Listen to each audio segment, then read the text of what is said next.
Hello, everyone, and welcome to The Wonder of It All, a podcast about the blessings and curses of success. My name is Sean Nelson. I am your host. My guest this episode is Adam Duritz of the band Counting Crows. He's the singer and the songwriter. Counting Crows and Adam Duritz had an adult dose of success with the release of their first album, August and Everything After, in 1993. It spawned several hit singles and sold 10 million copies. They've continued to work as the music industry and their own career have gone through many different transformations, and we talk about a lot of that stuff. I tried to ask some questions that aren't the typical things that he gets asked about, and we wound up entering some occasionally dark, but very sort of personal territory. He and I have known each other a little bit for a long time, and it was great to kind of really dig into some of these questions. So I hope you enjoy it. After we kind of finished Hard Candy, we had been recording a bunch of different covers for things, just for B-sides. And I had this idea for this kind of acoustic hip-hop cover of Big Yellow Taxi. And it's not the one that ended up on the radio. That was a remix that Ron Fair did. But we had this kind of cool upright bass, drum playing like, and anyways, it was pretty cool. And we decided we were going to try and do something with it. But when we were mixing at Ocean Way, or is this Cello now, Joni was down the hall mixing Travelogue. Yeah. And Steve Lillywhite really wanted to play her the song, and I was just I'm not good with my idols, and I was terrified. Yeah. I loved Joni Mitchell with the depth. I don't want to have a bad experience, and I was just really scared.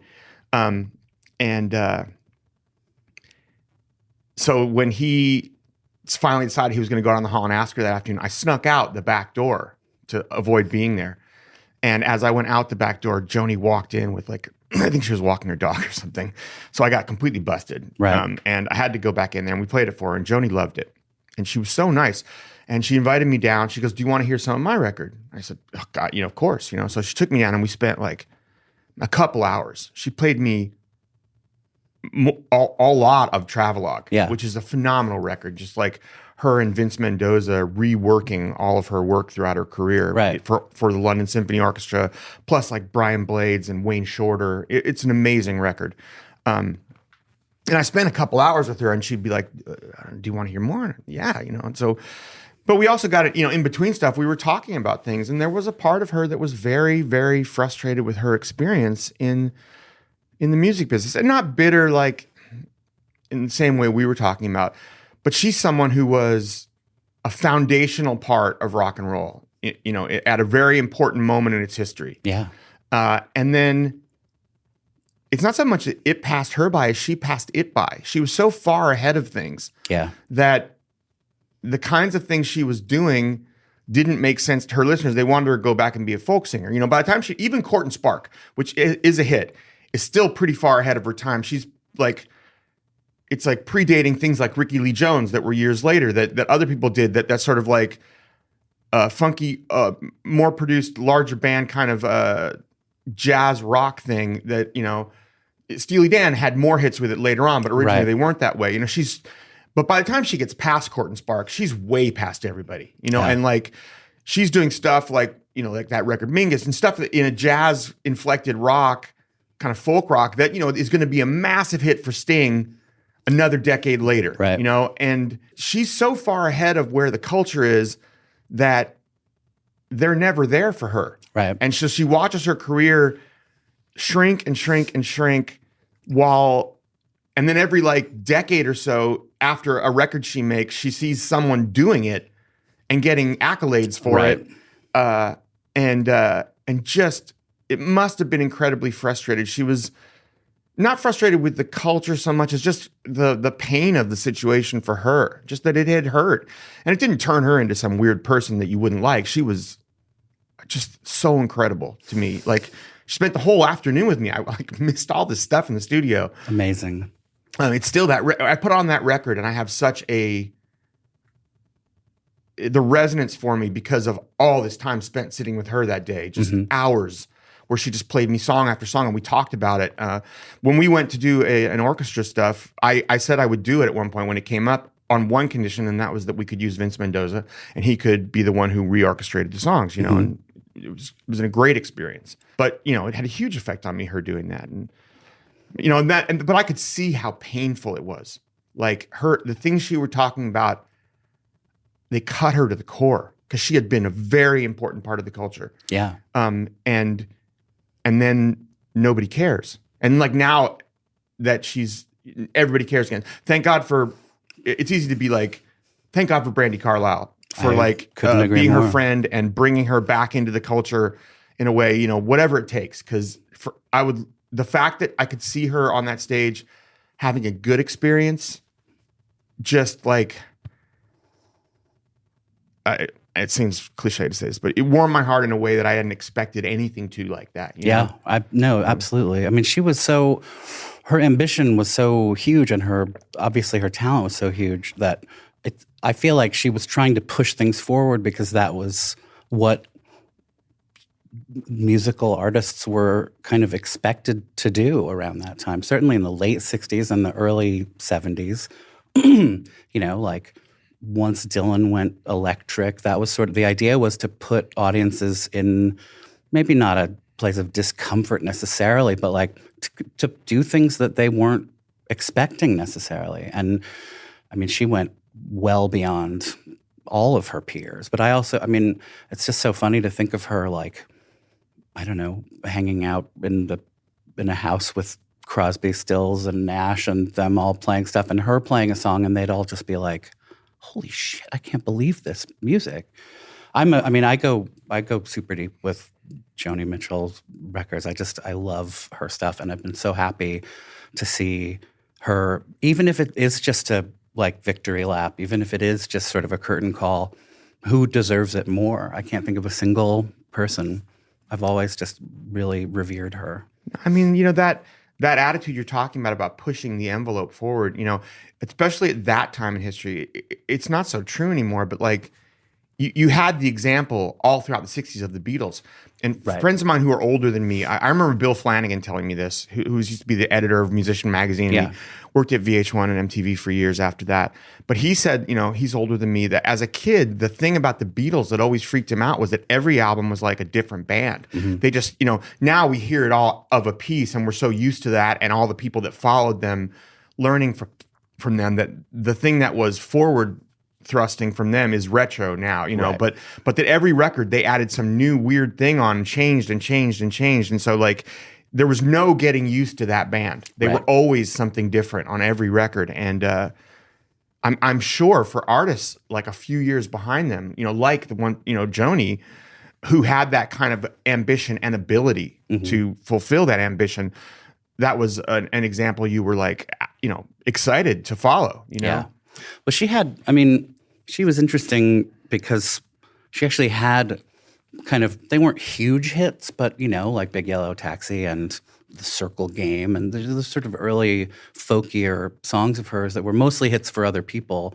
But they had like Judy Collins for the main one. But like she was known for that stuff. And then her own music was sort of more of a sort of cult item, I think, at least for a while. And then with Blue, she really took a huge leap forward, and The Court and Spark was like a number 2 record, and suddenly she's also a pop star kind of, and I think the idea is that because Court and Spark is not a kind of obvious record in any way. It's full. I mean, there are hit songs on it, but like it's a very ambitious thing, and I think she got the message that, oh, okay, well, my ambition has been rewarded, so I'll keep being ambitious. And that's the only way she really knew how to do it. But then, yeah, by the time of Hissing of Summer Lawns, she left everybody in the dust. And then the audience was like, where are the hit songs? Where's another Help Me? Where's another Free Man in Paris? Yeah, it's funny. You know, when I listen to some of the stuff on Travelogue or like Hijira, or that period you're talking about, you know, there are songs that, like Amelia, which is an incredible song. And what an incredible, it's not just her singing and her writing, but she can play like that freaking, the idea to come up with playing that mountain dulcimer on half the stuff on Blue as opposed to a guitar, just for the texture of it, or her acoustic playing, or just the lick she comes up with that is all of the music to Amelia, which is an amazing song. I mean, one of the best like lyrically written songs I've ever heard. But also that it's all based around, she's like Clapton. She's got this guitar lick that plays in and out of it that is as important a melody as what she's singing. But it's 6 minutes long, 7 minutes, whatever it is. It's, it's an epic, and it's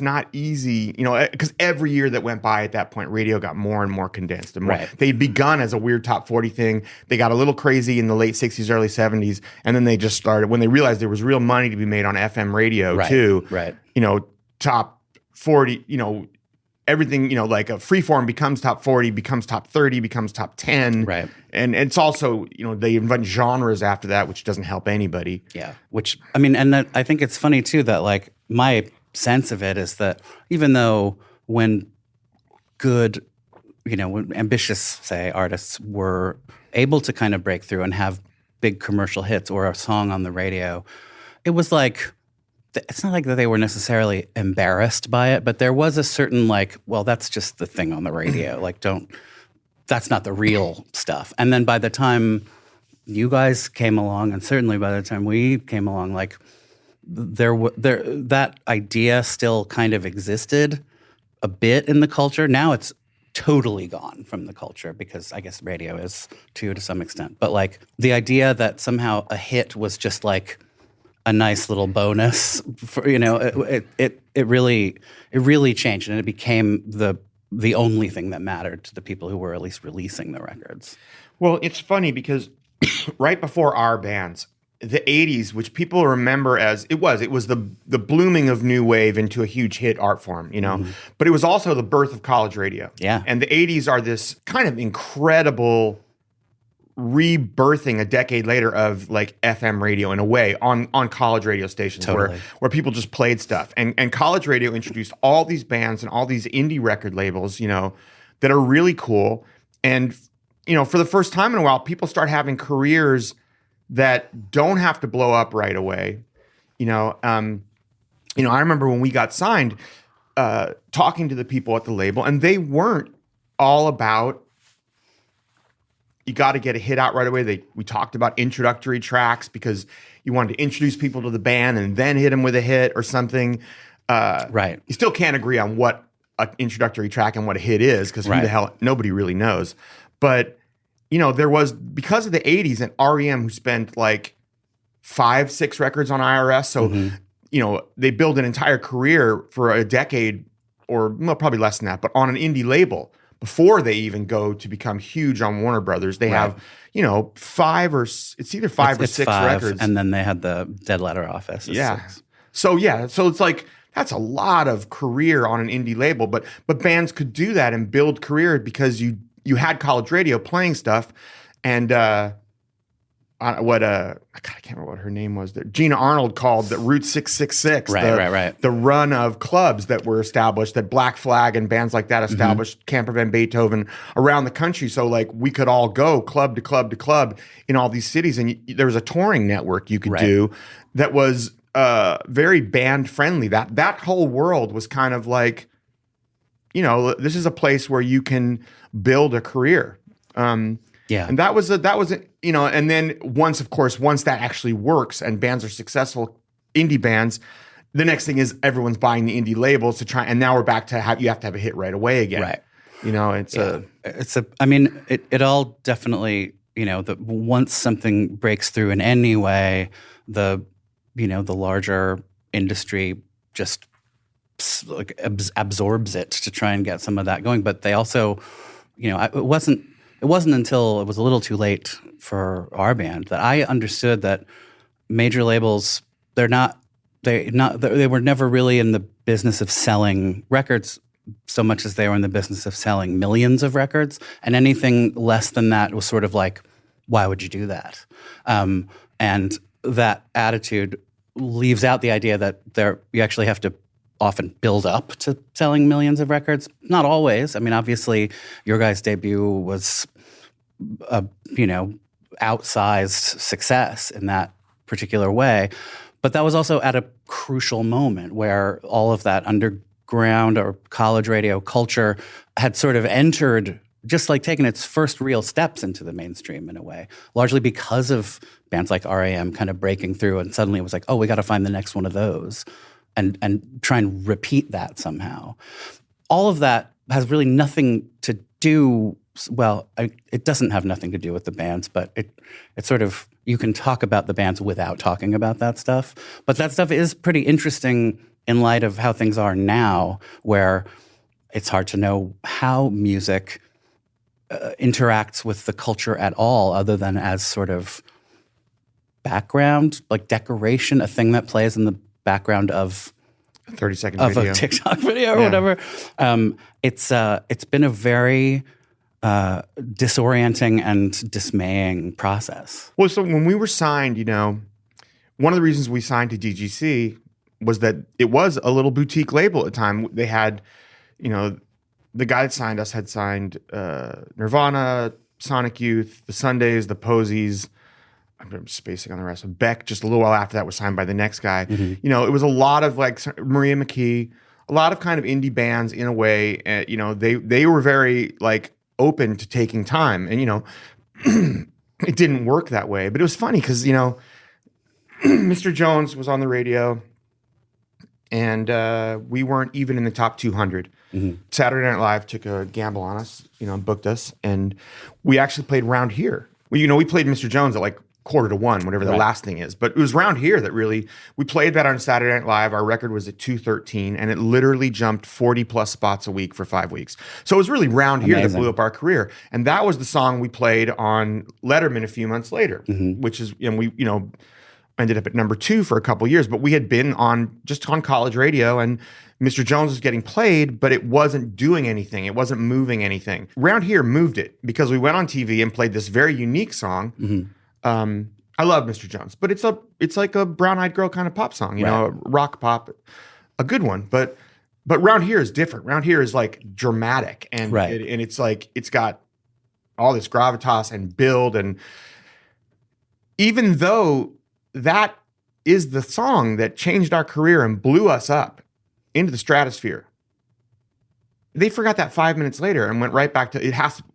By the next record, we had to have the quick single. It had to. They really, really forgot that there was any that we had done this thing with the song like Round Here. They just wanted to get back to something that's 3 minutes. So we don't have any anyways. But but you'd had that song Round Here for a while, right? It was before. It wasn't in your last band, also. It was a Himalayan song that it was written in the Himalayans. Was one of our songs, but we had been playing it. When Dave Bryson and I, we had been in a band together and we weren't anymore, but we were playing like open mics and stuff, and we were playing just acoustic shows, and we had sort of gotten a cover of it together. Mm-hmm. Before we made the record, when we first kind of put this band together, we did a version of Round Here, and a very different version from the Himalayans version, and we really loved it. It wasn't like a long time. It was, a year before, it had been around for about a year before we started playing it in Counting Crows. Right. So same time as most of the songs on the record, really. I was in 3 bands at that moment. Right. So.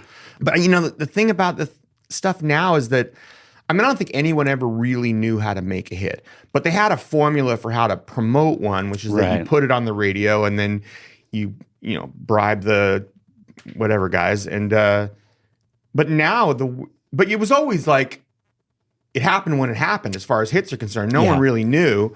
And they lie, and all they really know is what happened last time. Right. And that doesn't necessarily work next time.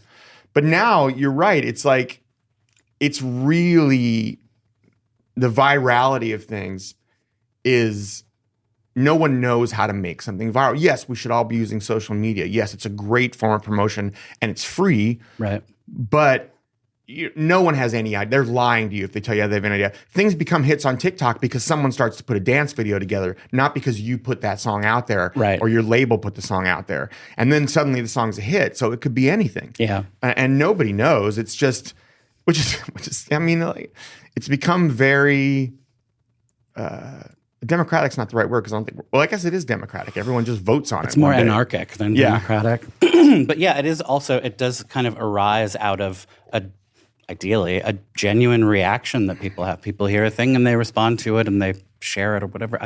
I feel so stupid because, I go along with social media things generally, even though I get older and older and feel like a little less adept at it. And then when TikTok came around, I probably read one article that was like, oh, it's just facial recognition software for the Chinese government. You shouldn't use it. And I was like, right, I'll draw the line at that one.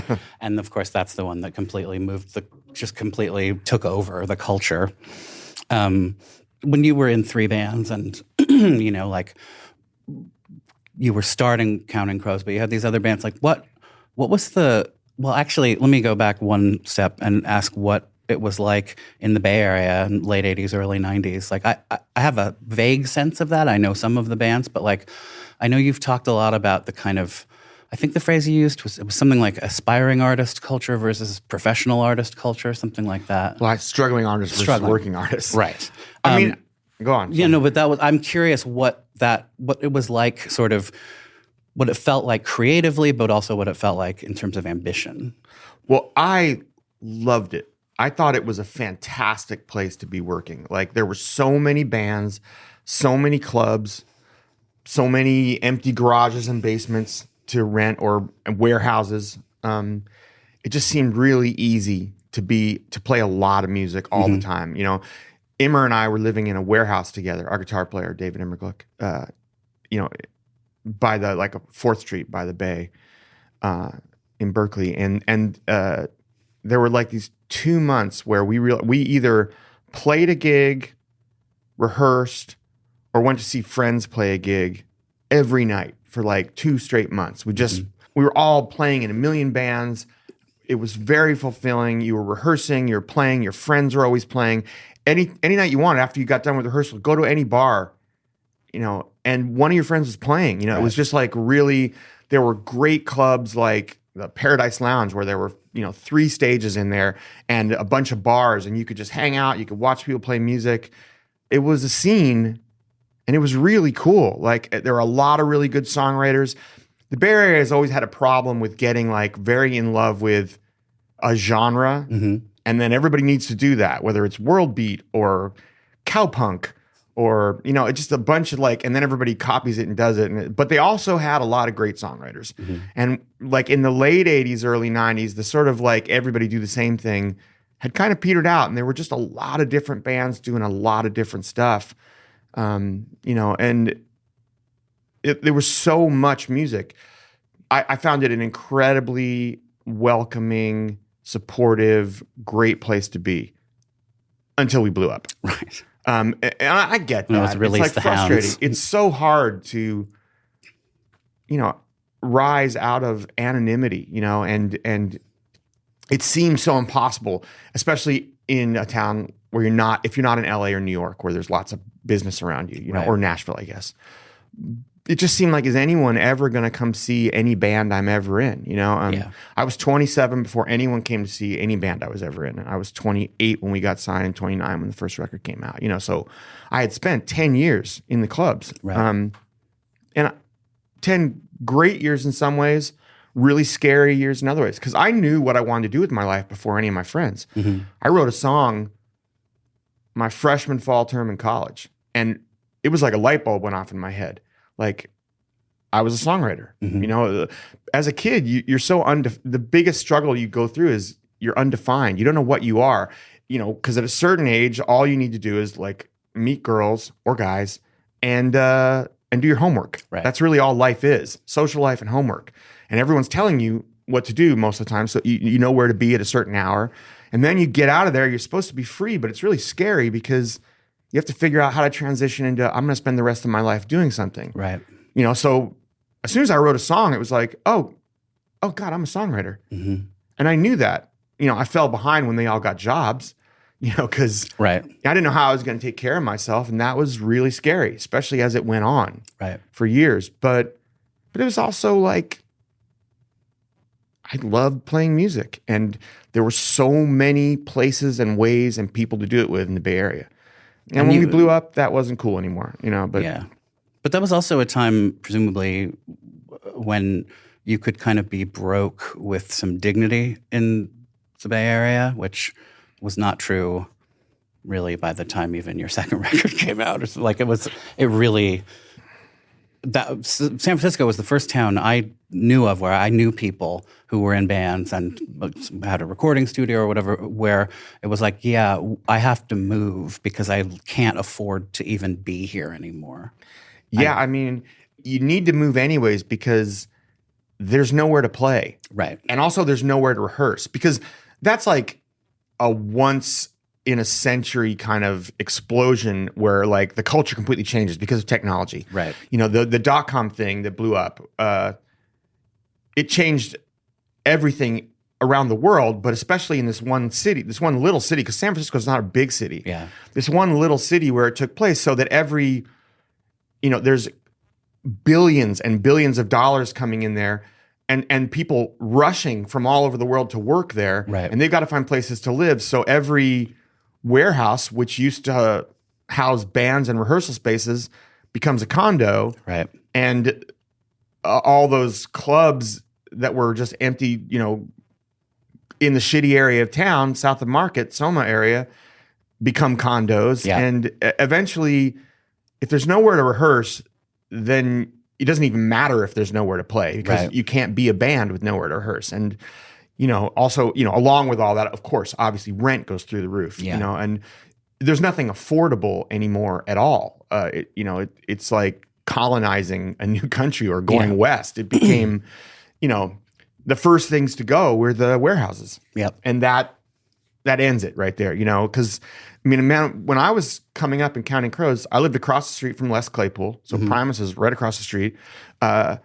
This girl I knew, Dinah, her brother Ben was, when you had one roadie, he was Green Day's roadie in those days when you had one roadie. And those guys were still in high school when I met them. And there's Camper Van Beethoven around sometimes and Monks. There's just so many bands right there, right then. It's just like really fertile ground. Yeah. And then if there's nowhere to rehearse, there's no bands. And that's what happened, and I was gone by then, but you could see it talking to your friends at home. It's like, there's nothing here anymore. Yeah. Same thing happened in Seattle. The tech boom part 2, 10 years later, maybe roughly. And it's still, I moved away from there about coming up on 6 years ago. And it was just, I don't know how people are still managing to do their band. There is still music culture there, and everybody talks a good game about live music. And people are really dug in because it's such a central part of the identity of that city. But it's incredibly expensive to even be there, much less live there. I don't know. I really don't know how they're doing it. That's a cycle that has happened for thousands of years, though. You have a shitty area of town and the artists move in because they can afford to be there. But then you have an area of town where the artists live and it becomes cool and people open restaurants and bars, and then it gets upscale and then it's the artists don't live there and they go somewhere else. Not to be heartless about it. No, it's true. But this has been going on, it migrates around New York City all the time. Of course. The East Village is Needle Park, and then the East Village is the East Village. Now it's really not. When I moved into the East Village years ago, it was all tenements across the street. It was not a great area. Yeah. Now it's completely vibrant. Same thing, Brooklyn used to be Brooklyn, and now it's Brooklyn. Right. And it's amazing, but there's nothing wrong with Williamsburg. It's a great area that was really cool, and then it's nice. Yeah. My girlfriend lived in Bushwick, and Bushwick was not a great area then, 8 years ago. Now it's pretty nice in Bushwick. Yeah. So you have these bands going on, and you have this sort of sense of yourself as a songwriter, which is related, but not exactly the same as being a performer. Though, obviously they go hand in hand when you are fortunate. But they also, I think, certainly post Beatles, it's kind of the expectation that if you're doing music, you're writing it as well. But what was it about the other bands you were in that made you sort of understand that the sort of the lineup or the format of Counting Crows? What was different about Counting Crows, or what did you know that you needed that you weren't getting from the other bands? My first band, this band Model Society, I was in it for a couple of years. I'd been writing songs for years and not in a band, and then I got into this band, And we played a bunch of gigs, and I was in it with a bunch of friends I really liked. And, you fight. You fight, you're in charge, you're working together, but you're not really friends the same way you were before. Right. And after a couple years of it, I just got really down. And I think this line is what draws the difference. I decided to quit playing music and go backpacking around Europe with some friends. And that experience of I just didn't enjoy it anymore is the thing that draws the difference between a hobby and a life as an artist. Being an artist or having a hobby. You hear people say it all the time, well, it just wasn't fun anymore, and they, as if that's a bad thing. And what I learned during that period was that I didn't enjoy it wasn't fun to play music and lose my friends. And so I kind of quit. And then most people in the world play music for fun, a hobby. They just strum a guitar and they do it because it's fun. And the thing is, art's not really like that. Art's really hard. It takes a lot of work. It takes a lot of fights and a lot of arguments. And when I got back from I got really, after a while on the backpacking trip, Immer was in Camper Van Beethoven by then, and they were going on tour. He sent me a postcard with 10,000 Maniacs. They were playing the Greek Theater in Berkeley, and it was like, I got to get out of Europe. I got to go play music. I don't want to, this is actually, God damn it. Yeah, exactly. So I went home and I started playing in a band again, but kind of an early version of Counting Crows. And then that we didn't play any gigs. We just did some recording. And then I was sort of sitting around because I didn't know what to do. I hadn't really enjoyed that very much either. And Immer showed me an ad for Himalayans. And he said, you got to get out of the house. These guys, look at this ad. These guys listen to the same shitty music you do. Was his description of it. Right. And it was actually all great music. But I ended up in that band. And because he's sort of like a virtuoso player, right? Yeah, he's amazing. They all look down on singers. And well, I mean, drummers. He's my brother in this now, after all these years. But at the time, I mean, we love a lot of the same music. We're both music nerds, you know, But I joined Himalayans, and the great thing about it for me was that I wasn't in charge. I wasn't even writing songs. They wrote a lot of music. We wrote songs all together. It was kind of REM-like. It was just very democratic. I wasn't in charge of anything. I didn't sit down at the piano. I didn't do any of that. No directing people. We just worked together.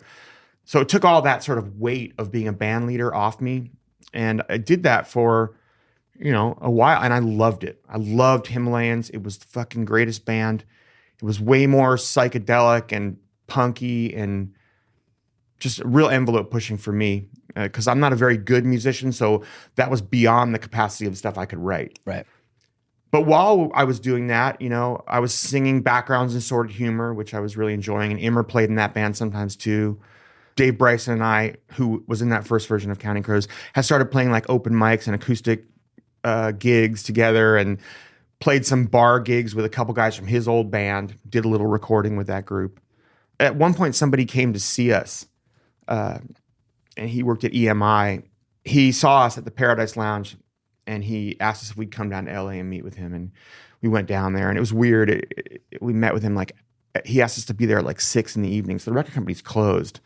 I thought he was an A&R guy. He said he was a VP at EMI, and he was. But he turned out to be kind of the VP in charge of soundtracks. So he wasn't really allowed to sign any bands. Right. And he wanted to because he saw us and thought we were really good, which is kind of, I think, why he snuck us in there after the place was closed. He wanted to sign us to a development deal and give us $10,000 to make a video, and then he would use the video to convince the company. And the video, as he described it, was... we want to shoot it on that stage upstairs at the Paradise Lounge. It's a little triangle corner stage, about as big as from here to the wall. It's tiny. It would be a curtain of lasers, and we would start playing the song, the acoustic version, and we would slowly, as we played, we would walk forward, and we would, come through the curtain of lasers. Through the curtain of lasers. The two of us would be dressed in black pants, black shoes, black turtlemecks, black sports coats. Right. And we would, come through the laser, and as the song ended, we would retreat back through the laser. And I mean, of course it sounds terrible. It's funny that was an idea, though, that was sort of the vision. Well, I mean, he was in charge of soundtracks. And right. I think he was just looking for any way to without pissing anybody off, sign a band and maybe transition into doing something else, right. the guy saw us and thought we were really good. Saw Round Here specifically and thought we were really good. More props to him for like getting it. No which kidding. He did because no one else did. Yeah. But that didn't sound like a very good idea to me. I didn't want to be in this latter-day Simon and Garfunkel with the turtle. It just sounded really bad. I was really in this loud, like psychedelic, punky Himalayan. I loved playing in Himalayans. And this is like 1990, 91 maybe. Right. Something like that. Let's see, I was 27. So it's, like 91. Yeah.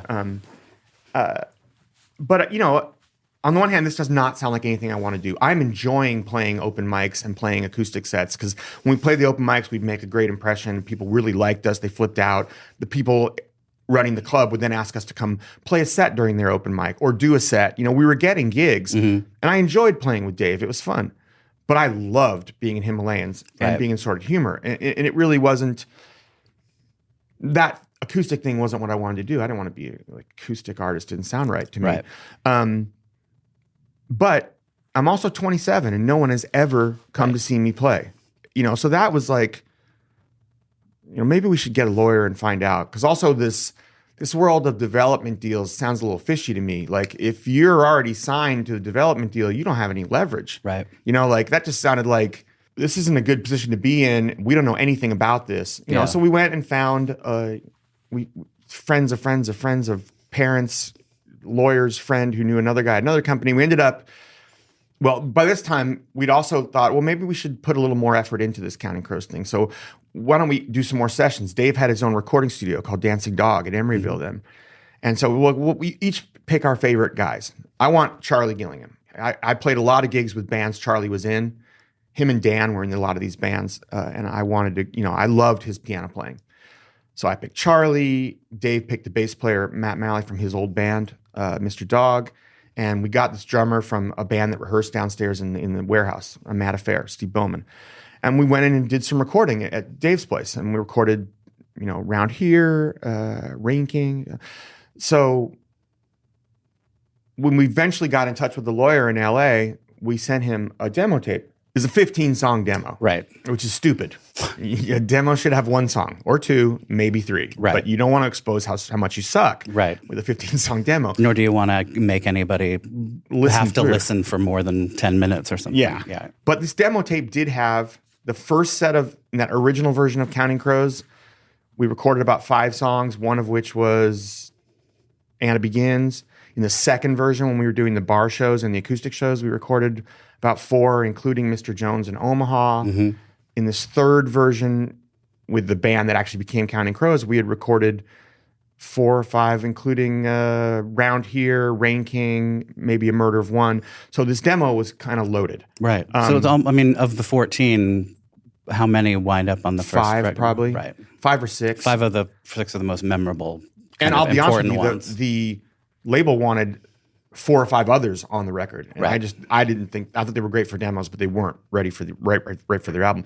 Oh, one more of them is Einstein on the Beach for an Eggman, which that demo version from those demos we made ends up a #1 song when it gets released on DGC Rarities years later. Right. So I mean there are songs on this demo tape. Yeah. And Dave's a really good producer for he makes it really easy to hear the song. They're really well recorded. He's a very good engineer. Mm-hmm. He's Matt Wallace's engineer right then. So he was doing what was that? Faith No More singer. Mr. Bungle. Mr. Bungle. He did the Mr. Bungle record. Yeah. He was the engineer for that and he was doing a bunch of stuff right then. And we played some gigs as Counting Crows in the meanwhile with that new band, and I loved them. Mm-hmm. They were great gigs. And because we had the mailing lists from Dave's band, from Himalayans, from my old band before Himalayans, we had a crowd right away. And so, right. So at this point I'm playing. Mailing list for actual, you would send postcards in the mail. Yes, that's worth remembering. I remember those days before as well. your email list, that's how you got people to come to your shows, you know? And we were all in a lot of bands, so we had a big mailing list, you know? Himalayans had a big audience, and so Counting Crows did immediately too. Mm-hmm. So when that's all going on, and meanwhile we send this tape to this lawyer, and he flipped out. He got really excited. Can you come down and meet with me on this Friday? It was Tuesday or Wednesday. Can you come down to LA? So we go down to LA and we meet with him. Turns out he's like Tom Petty's lawyer and Warner Chappell's lawyer, the publishing company. He's a big, and he's a big deal, and which we didn't know. And he is flipping out over the songs. And he also says, listen, I passed your demo tape on to some clients of mine who are managers. They really want to meet with you too, if you don't mind staying till Monday. So we stayed till Monday and we went to meet with these managers. And, we get there and they manage the B-52s and Danzig and Sam Phillips, OMD, Tony Childs. They have about 10 bands. Every single one of them is on a major label. Right. So they love us. And we go through this meeting with them. And when we leave, Dave and I walk across the street to Barney's Beanery. And we're sitting there just having a beer. And I suddenly realized we don't have to wonder about getting signed anymore. If we want to do this, we're either going to get signed or we're not good enough. Right. Because they can walk into any major, they have people on every label there is, so they can walk into every label and people will listen to a tape from them. It's just as simple as that. Like, the thing that was the difference that Himalayans offered me and that other stuff, sort of humor, where I was just a background singer, was I didn't have to be in charge. Right. Because I didn't want to. For a while, I didn't want to. But one of the things that kind of hit me after a couple years of that and recovering a bit from my first experience in a band was that I had this vision and this music I wanted to make, and kind of thought maybe I was ready to do. I had been thinking maybe I was ready to do that again, which is why we were playing gigs with Counting Crows in the first place. And then this thing happened. So it wasn't so much that Counting Crows offered me something Himalayans. I loved being in Himalayans. There was no lack there. It's just that I was kind of ready to be a band leader. Yeah, finally ready. What was it that made you feel like you didn't want to be in charge? Was it just the hassle of it, or it puts you in a position that's not quite friend in band, being in bands with your friends? The thing that stops a lot of people from doing any kind of art. It just was hard. Yeah. And I thought it was supposed to be fun. But then by a few years later, I'm a little older, a little more mature. And I also realized, what? The struggle is the thing. The struggle is part of it. And it's a real dividing line. And I didn't feel ready to do that back then. And I feel ready to do it now. I feel like, and that is not, Himalayans is great because it's not that. Right. For all of us, because it is so much about the contributions of everybody. And me trying to play those songs in Himalayans was only going to shrink what it was. Whereas me playing those songs in Counting Crows blew up what they were. It was just, and I loved both of them. And I loved singing and Started Humor because my friend Tom Barnes was such an incredible songwriter that we all wanted to play with him. Yeah. But I also realized here's a future, and I think I can do this now. I mean, I would get a rude awakening when we started recording because I realized I didn't really know how to be a band leader in making a record. And I nearly killed everybody trying to make our first record. It was a very unpleasant experience. But I kind of decided that I was ready to try, and so, I went and told everybody else, and then we went and everybody was bummed, but they understood. And we went and got a studio and recorded everything that we hadn't recorded yet from Himalayans. We put it all down on 2-track, to document the entire band because we loved it. So it was explicit with your being the leader of Counting Crows was your thing. Well, I think it was more me and Dave at the beginning, but I sort of realized as we were getting ready to make the record that I had a vision that was, and I was pretty sure I was right. We sounded a little like late model Roxy Music when we started. It was very affected guitars, a lot of the Stone Roses kind of, not reverby, chorusy and delay, heavy guitars and synths. It just kind of had that sound, talk. But Roxy Music is the main one to me. It really sounded like Avalon era stuff. And I just thought I liked that, but I didn't think it was, I didn't know what we were supposed to sound like, but I felt like we weren't supposed to sound like somebody I could point my finger at and know right away. Right. And, I didn't have any sort of Americana vision for it. we met T-Bone Burnett, and he and I talked about it, and we were like, well, let's just strip it all back. Like let's just, Matt had been playing a fretless Steinberger bass. Okay, well, let's get rid of the fretless. Get him an old Hofner and a Vox Teardrop. Charlie, no more, let's just synths for now. Like just get a piano and a B3 and let's just play. Take half the drums off Steve's kit and just simplify it. And Dave, all the effects off the guitar. Any effect we need to add, we'll add it afterwards. But like, let's just play, Right. And so we went in the studio and tried to do that, and it was really hard at first because, like, I can understand why too, because man, if you've waited your whole life to get signed and then you get signed and there's a bidding war, like a huge bidding war where every single label in existence offers you contracts, right. which is basically what happened to us. And then you go to get in the studio and the you've been signed for what you've been doing, and then the lead singer goes, okay, scrap everything we've been doing. Tie one hand behind your back. Yeah, and we're going to try and do this without anything you're used to. Right. Of course that like freaked everybody out. And I didn't really know where to take it either. I just knew that I wanted us to learn to listen to each other. I wanted us to learn to play something because you heard that guy play something. Right. And to feel like a band, not laying down tracks, not two tracks to a grid, but like band, like people hearing each other and playing, intuitively because of that, which is a hard thing to do. And especially we're going to make our first record under the pressure of this, Yeah. But I was sure that like these songs had all these deep feelings in them, and we could express those best if we really felt it. If I could hear the drummer hearing the guitars and hear like the reactions, just split second, little subtle nothing things, that the music would work. I just felt like the songs needed that. And if we went in there and played everything, I was really afraid we'd go in there and just play everything perfectly. Like just go lay stuff down and get it right, because it's your first major label record. You're scared. You want to play right. You want to not make mistakes, but not making mistakes isn't good. Right. Good is something different. Great is even more like it has to do with all these weird, unquantifiable things.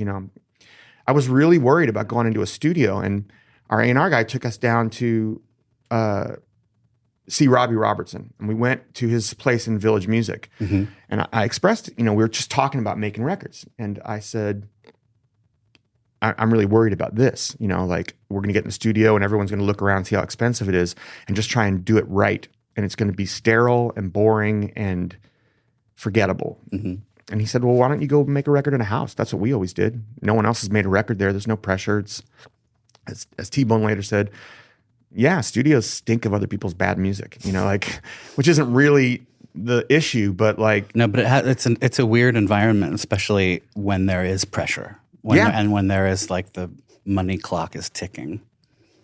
The idea that, every day costs a certain amount of money, you really do become self-conscious about that stuff. Yeah, you do. And, and I thought it might take a while because we didn't know what we were doing, and we had this big exploratory thing to figure out. And what we realized also at the time is there were all these white elephant houses. That there was a housing boom in LA, and people built all these houses, and then no one could buy them. Right. And so they're sitting empty, but we can find one and rent it. And we found this big, goofy house that's now like some kind of embassy or consulate, up in the hills above Brentwood, and we built a studio in it, and it worked. It was like we all lived there, and the only record that was ever or will ever be made there was our, you know what I mean? And we learned to be a band, and it took longer than it should have. And I think that's I love the record for the songs on it. I think it's a very limited record because we weren't that good at a lot of it yet. It took us a while to figure out how to be that. And there's a lot of limitations on that record to what we couldn't do yet.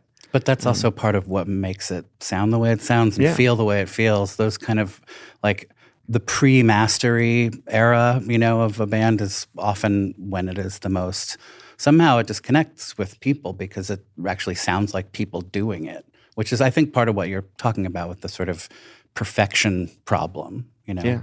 And it certainly is what, when you listen to Big Pink or something, you really are conscious of, I mean, those guys were pretty masterful by then, yeah. But still there is a kind of homemadeness about it that is really like, it's enrapturing, it's really beautiful. And you can hear them hearing each other.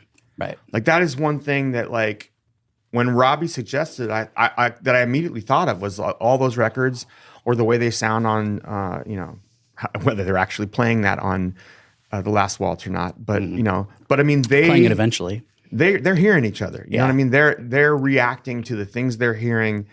It is very connected music, Yeah. It's funny in the early days of like rehearsing and practice spaces with bands, I don't know what your vocal situation was, but if you like, did you have a PA in the practice space? Yeah, we had a little PA. Because for years we didn't even have a PA. I sang through an old guitar amp, while and it affected how I learned how to sing because I had to sing so loud just to be heard because everybody played at performance volume. But but it's true that the idea of listening to each other is sort of secondary or tertiary on the list of things that occur to a band in those early years.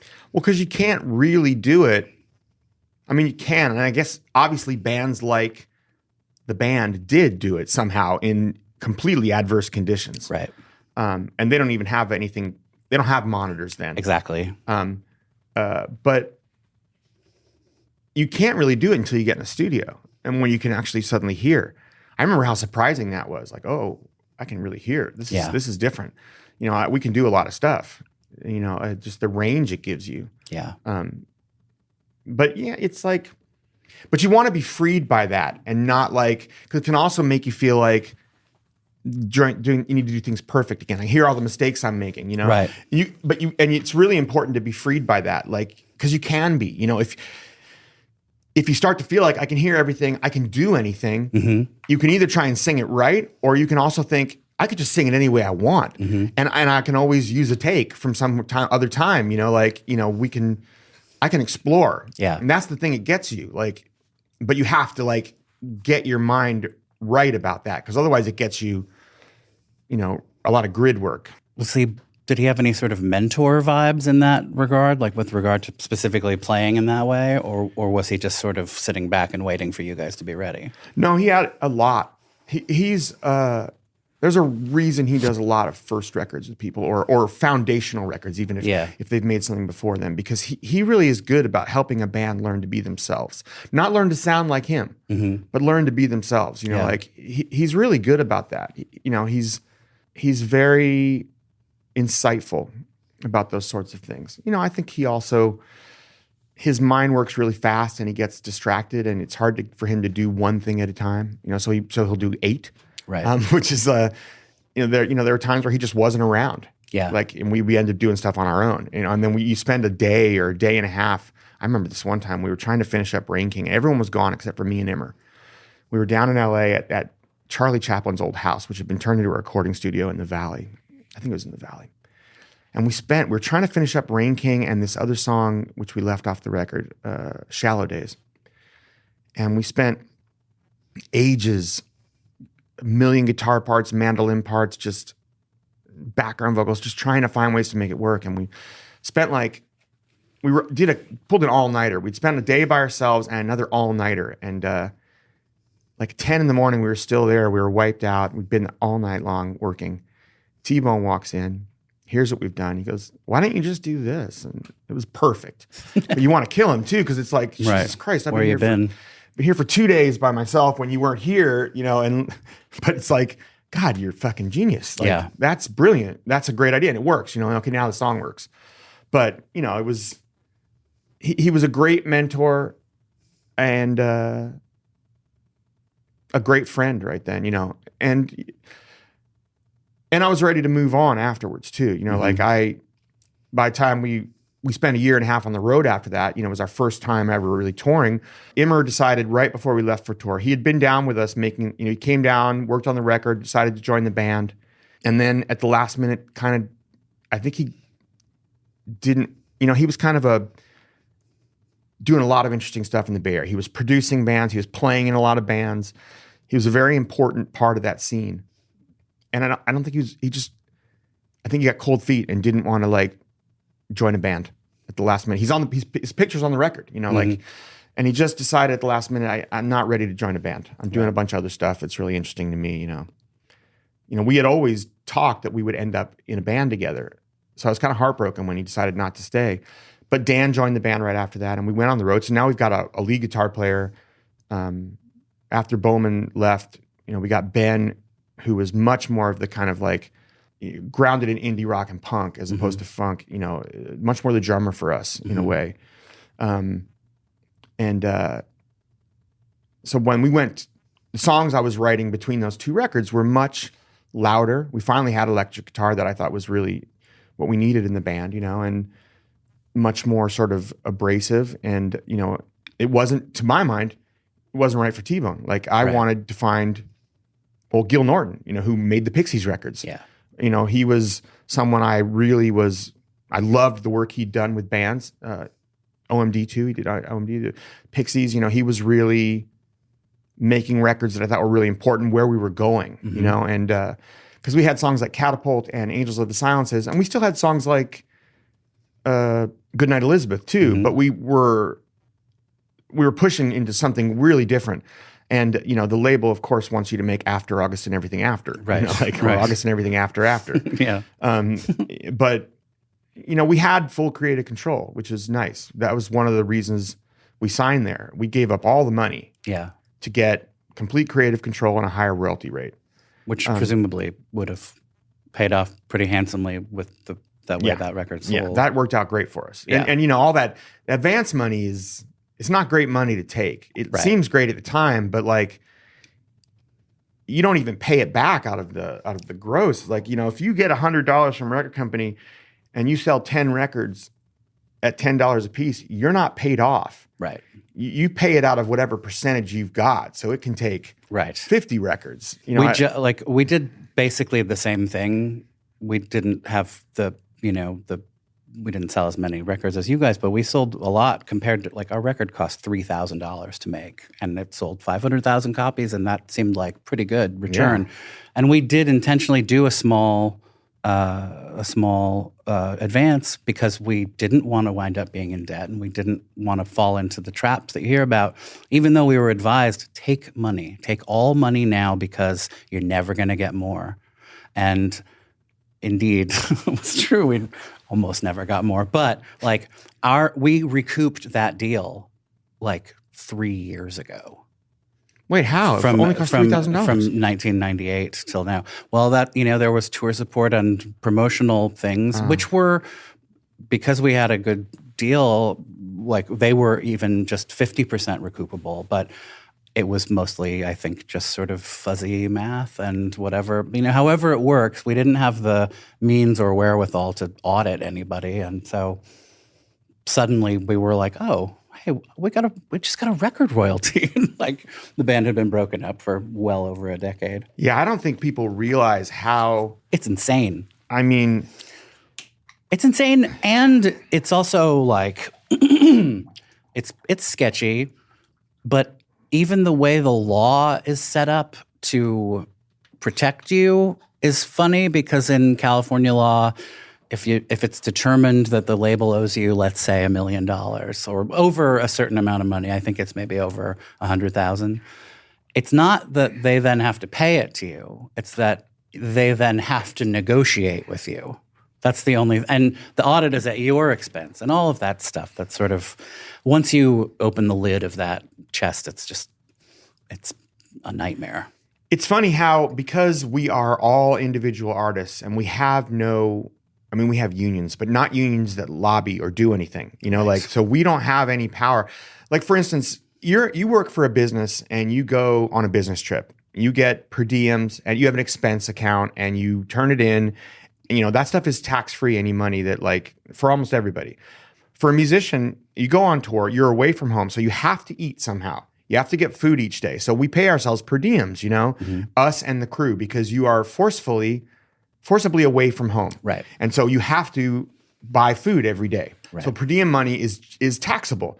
this money you have to pay yourself to eat every day gets taxed. And it used to be tax-free. And then someone decided, well, we want to cut some stuff from somewhere. Might as well cut from these guys. They've got no lobby and no ability to argue with us, so we'll just do it. Right. They might not even notice. That's how the law works where art is concerned. Because we have no body of power. Yeah. You know. But the labels, man, we audit.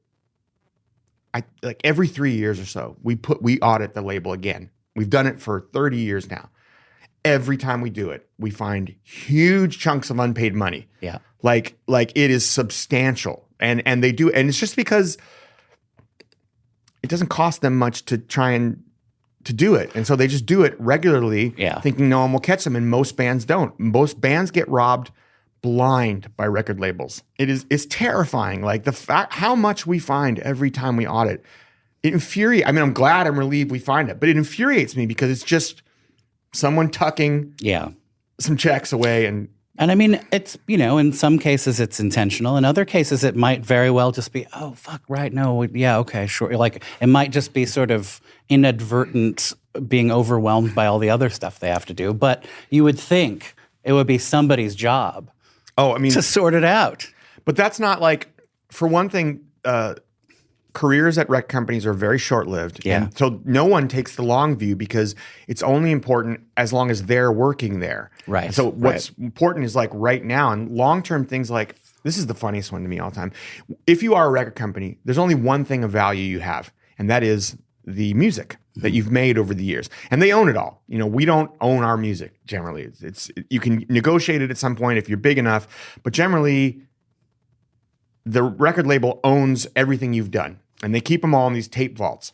And you'd think that would be like temperature controlled and they would know on computer, now that we have computers where everything is, they have no idea. Right. They have no idea where anything is. Yeah. They don't, because it's not like there's no one they're not paying a lot of money to some guy to archive because they don't care.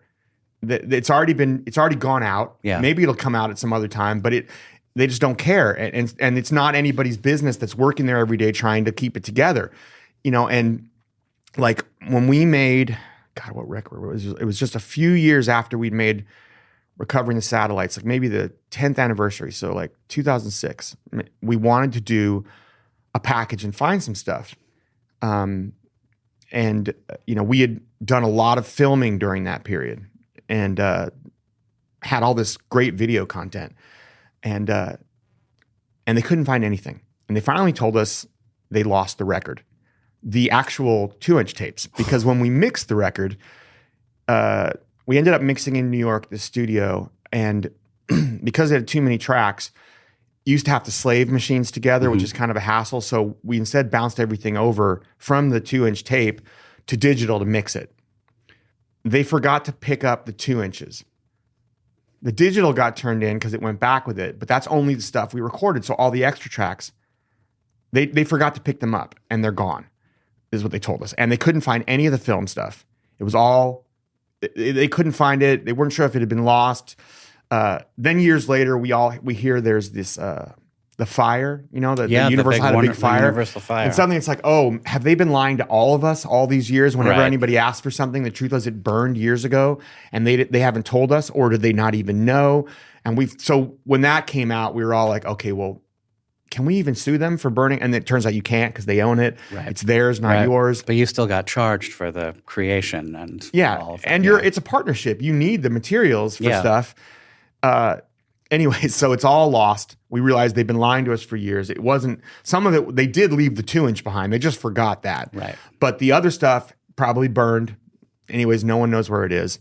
Finally this year, HBO is making a documentary about us. Mm-hmm. And so it has to do with surviving the first album and making Recovering the Satellites. That's the story. And so they ask us if there's any materials. Well, yeah, maybe there's stuff at Geffen. I don't know. It burned up. It's not there. They go to Geffen. They find everything. Really? Nothing's missing. Right. None of it. They just haven't been able to find it for years. Like, and probably didn't look that hard. Yeah, it wasn't even burned except the 2 inches may have been left behind still. But the other stuff, it's not that it burned, it's just that they had no idea where anything was. Like they just didn't know. And is just incompetence. Right. For years and years, 25 years or so. That record's 96. So, no, it's 27, 28 years now. It's like, they just didn't know where any of it was. Yeah. Because there's no one. Nobody Nobody there cares anymore, about probably, that. from that era. But it's been true since we first looked for it, when people did work there. Right. It's just, I thought that was so sad, It's infuriating as well as sad.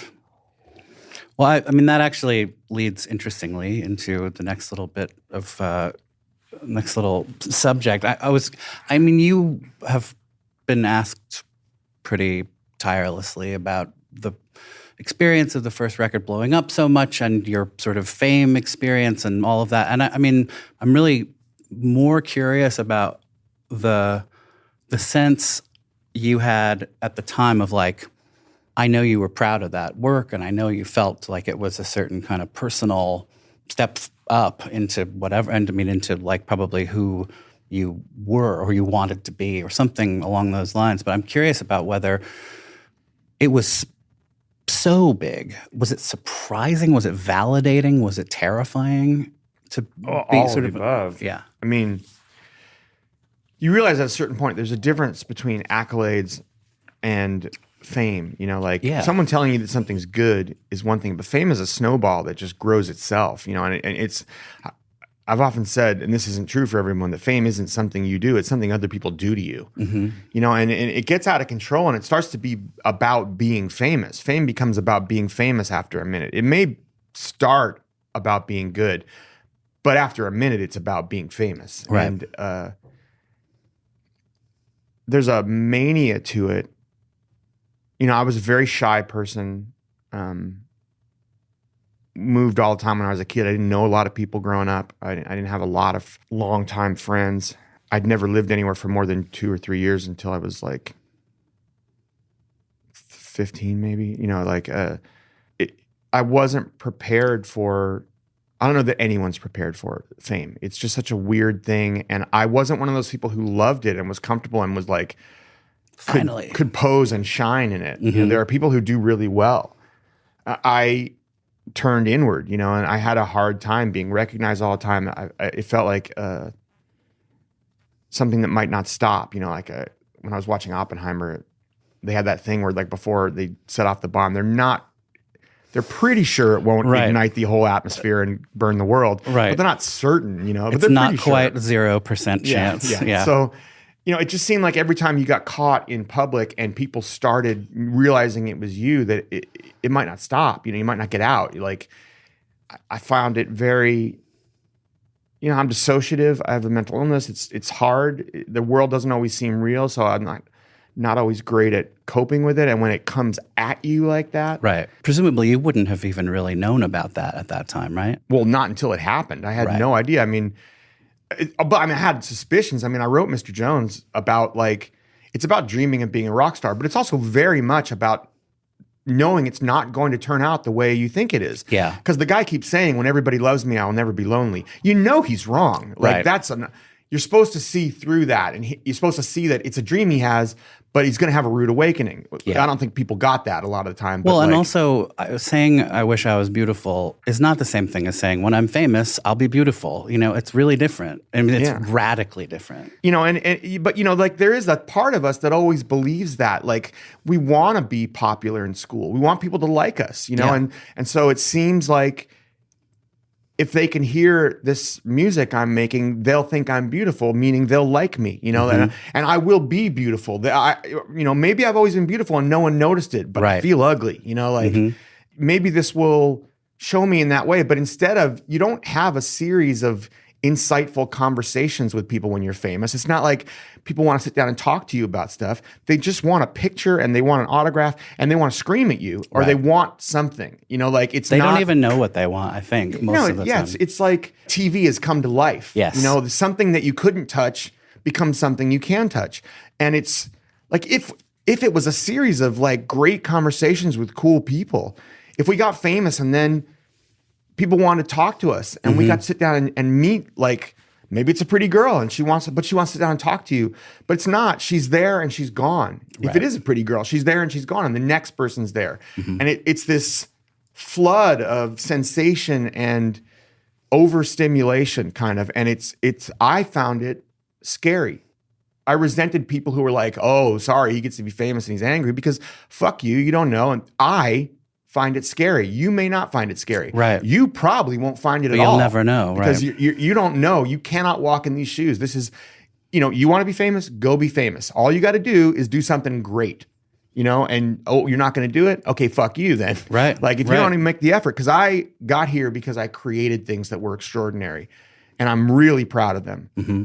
But we're not talking about them really. We're just screaming. Right. And I didn't know what to do about that, and I got really scared. And what made it worse was when I got home from all of it, it turned out that my town that I loved, this incredible struggling artist community that had been so supportive and such a part of my life, no longer wanted to be, because there was a lot of frustration. Mm-hmm. And it wasn't, not my friends or anyone I really knew, but strangers. It was suddenly not cool to like us. Right, and one ring out from your inner circle. Yeah, a lot of that, I was talking about, I'll never forget this.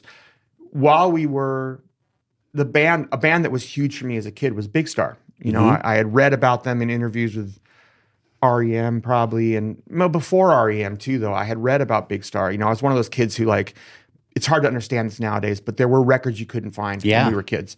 And they were out of print, and they just were impossible or very difficult to find. There was no internet to search for them on. You had to, like, call a record store in Boston and long distance was expensive. So growing up as someone who read a lot of music criticism, Cream as a kid and then Rolling Stone, I had a list of records that I'd wanted to find all my life. The Modern Lovers first album, all the Fairport Convention and Richard Linda Thompson records, Billy Bragg, which wasn't for sale in America at first, Thunderclap Newman, but the central one, the biggest one of all, that was Big Star. Yeah. Because I had heard so much, and it was this. Big Star's first album was out of print before the second album came out. Nobody had copies of Big Star. Yeah. That was, Pet Sounds was the other one. Mm-hmm. Pet Sounds was out of print. The Boston thing comes up because a guy at a record store that I knew found it at a record store in Boston for me, and I bought it for like $20. Yeah. Which is a lot for a record in 1970 something, whatever, 80 something. When they were $4.99 or whatever. Yeah. But my parents took me on this trip to Europe when I was a kid, and not to Europe. We went to England, sorry. And all I did all day was go through every used record store in every town we were in England. Mm-hmm. And I found every single record on my list, all of them. And I had them in a suitcase. I brought them home with me and spent weeks flipping out over them when I got home. And it changed my life. Richard Thompson is such a huge deal to me. Yeah. The Fairport Convention records are a big foundational thing for Counting Crows. But again, nothing as much as the Big Star records, which changed my life. Yeah. The year or two before our first record, Big Star kind of got back together. Well, Alex and Jody with the guys from John and Ken from the John Posies. and Ken from the Posies, who I knew, and right. So you were label mates. Yeah. And on our first trip on tour, when we got to Memphis, I think some of the other guys went to Graceland or something, or Sun, but Dan and I went to Ardent. Yeah. And we walked in because I had to see Ardent Studios. It was it for me, you know, and who's there but Jody, Jody Stevens. And so we met him, and I geeked out, and it was really cool. But when Big Star, they played that Columbia show first and made a record with it. Mm-hmm. But when there was great response to that, they played like 2 or 3 other shows. I can't remember where they were, but one of them, they decided to play the Fillmore in San Francisco. Mm-hmm. And so they called us up, and Jody said, will you open for us at the Fillmore? Wow. And I said, this is the biggest band in my entire life. And I said, of course, I got one condition. I just don't want to go under our name, because it was spring of 94. We've never been bigger than we were at that moment. If we do this, it'll all be Counting Crows tickets. Right. I don't want I want it to be a Big Star audience, And so he said, sure. So we went as the Shatners. The 3 bands on the bill: Gigolo Ants, the Shatners, Big Star. And I met Dave Gibbs that night. who I lived with for 10 years after that in LA. Right. He's still one of my best and friends. And you put out a Gigolo Ants record, many right? times. Yeah. I signed them when I had an indie label. Yeah. And Dave remains one of my best friends. I knew Phil Hurley a little bit. I know Phil really Seattle well. days. Yeah. He was amazing. He's great. I just saw them. They played. They went on tour with Letters to Cleo, and they did a show like 2 months ago in Brooklyn. I really like them. Oh, me too. But that's great. I mean, that's that in a funny way. Like it's things like that that are sort of, no matter how many kind of big main stage kind of rock star, achievements you might have, it seems like when you're really into the music you're into, like opening for Big Star under a secret name, that's got to be as big a moment as any. It was one of the coolest nights of my life. I mean, like I saw a band that didn't exist anymore, really. Mm-hmm. Come back to life, a band it's like seeing the Beatles, Yeah. It was impossible, and yet there they were. And I sat on the side of the stage with me and Dave Gibbs with our heads like this, watching the band we've both dreamed. It turns out he's just like me, and they were incredible. And then a couple days later, was it SF Weekly? No, it was the East Bay Express. Gina Arnold had a column in the East Bay Express. Right. And so she wrote, and I loved Gina. I loved her writing. I thought she was great. But she wrote a review of the Big Star show in which she ripped us for being there. Right. And who the hell do we think we are opening for Big Star? Like, they're the real thing. We're bullshit. Like, she ripped us. As if you had muscled your way onto the bill. And I was like, what are you doing? I'm you. Right. I'm you. You're one of the people I read that loved Big Star. I am just you. I'm a fan. And by the way, they asked us because they love our band. Alex ended up opening for us that summer, but like they came to us. I couldn't have done. That's when I realized how this fame thing kind of worked. Was like this dream night of mine that was like the greatest experience of my life. That was I know it's completely deserved because they asked us. Right. Like, they loved our band. I was friends with Alex for years after that, but she tore us apart. The whole article was like a diss piece about us. Right. And I was thinking like, I don't get it. Like I bought your book. I still love that book. It's a brilliant book. Yeah. It's about the growth of the college radio and the bands that forged that. It's an amazing book. Yeah. And I loved her writing, but like it was wild how it just turned on me. Yeah. And I wasn't expecting that. I thought she would love us for being there. She would understand it or something, like the fact that we used an assumed name, like a whole thing. I thought like instead what we got was like a knife in the gut. And it's a big lesson about how that stuff works. That stuff is really brutal. And there's really at that point, there's sort of nothing you can do.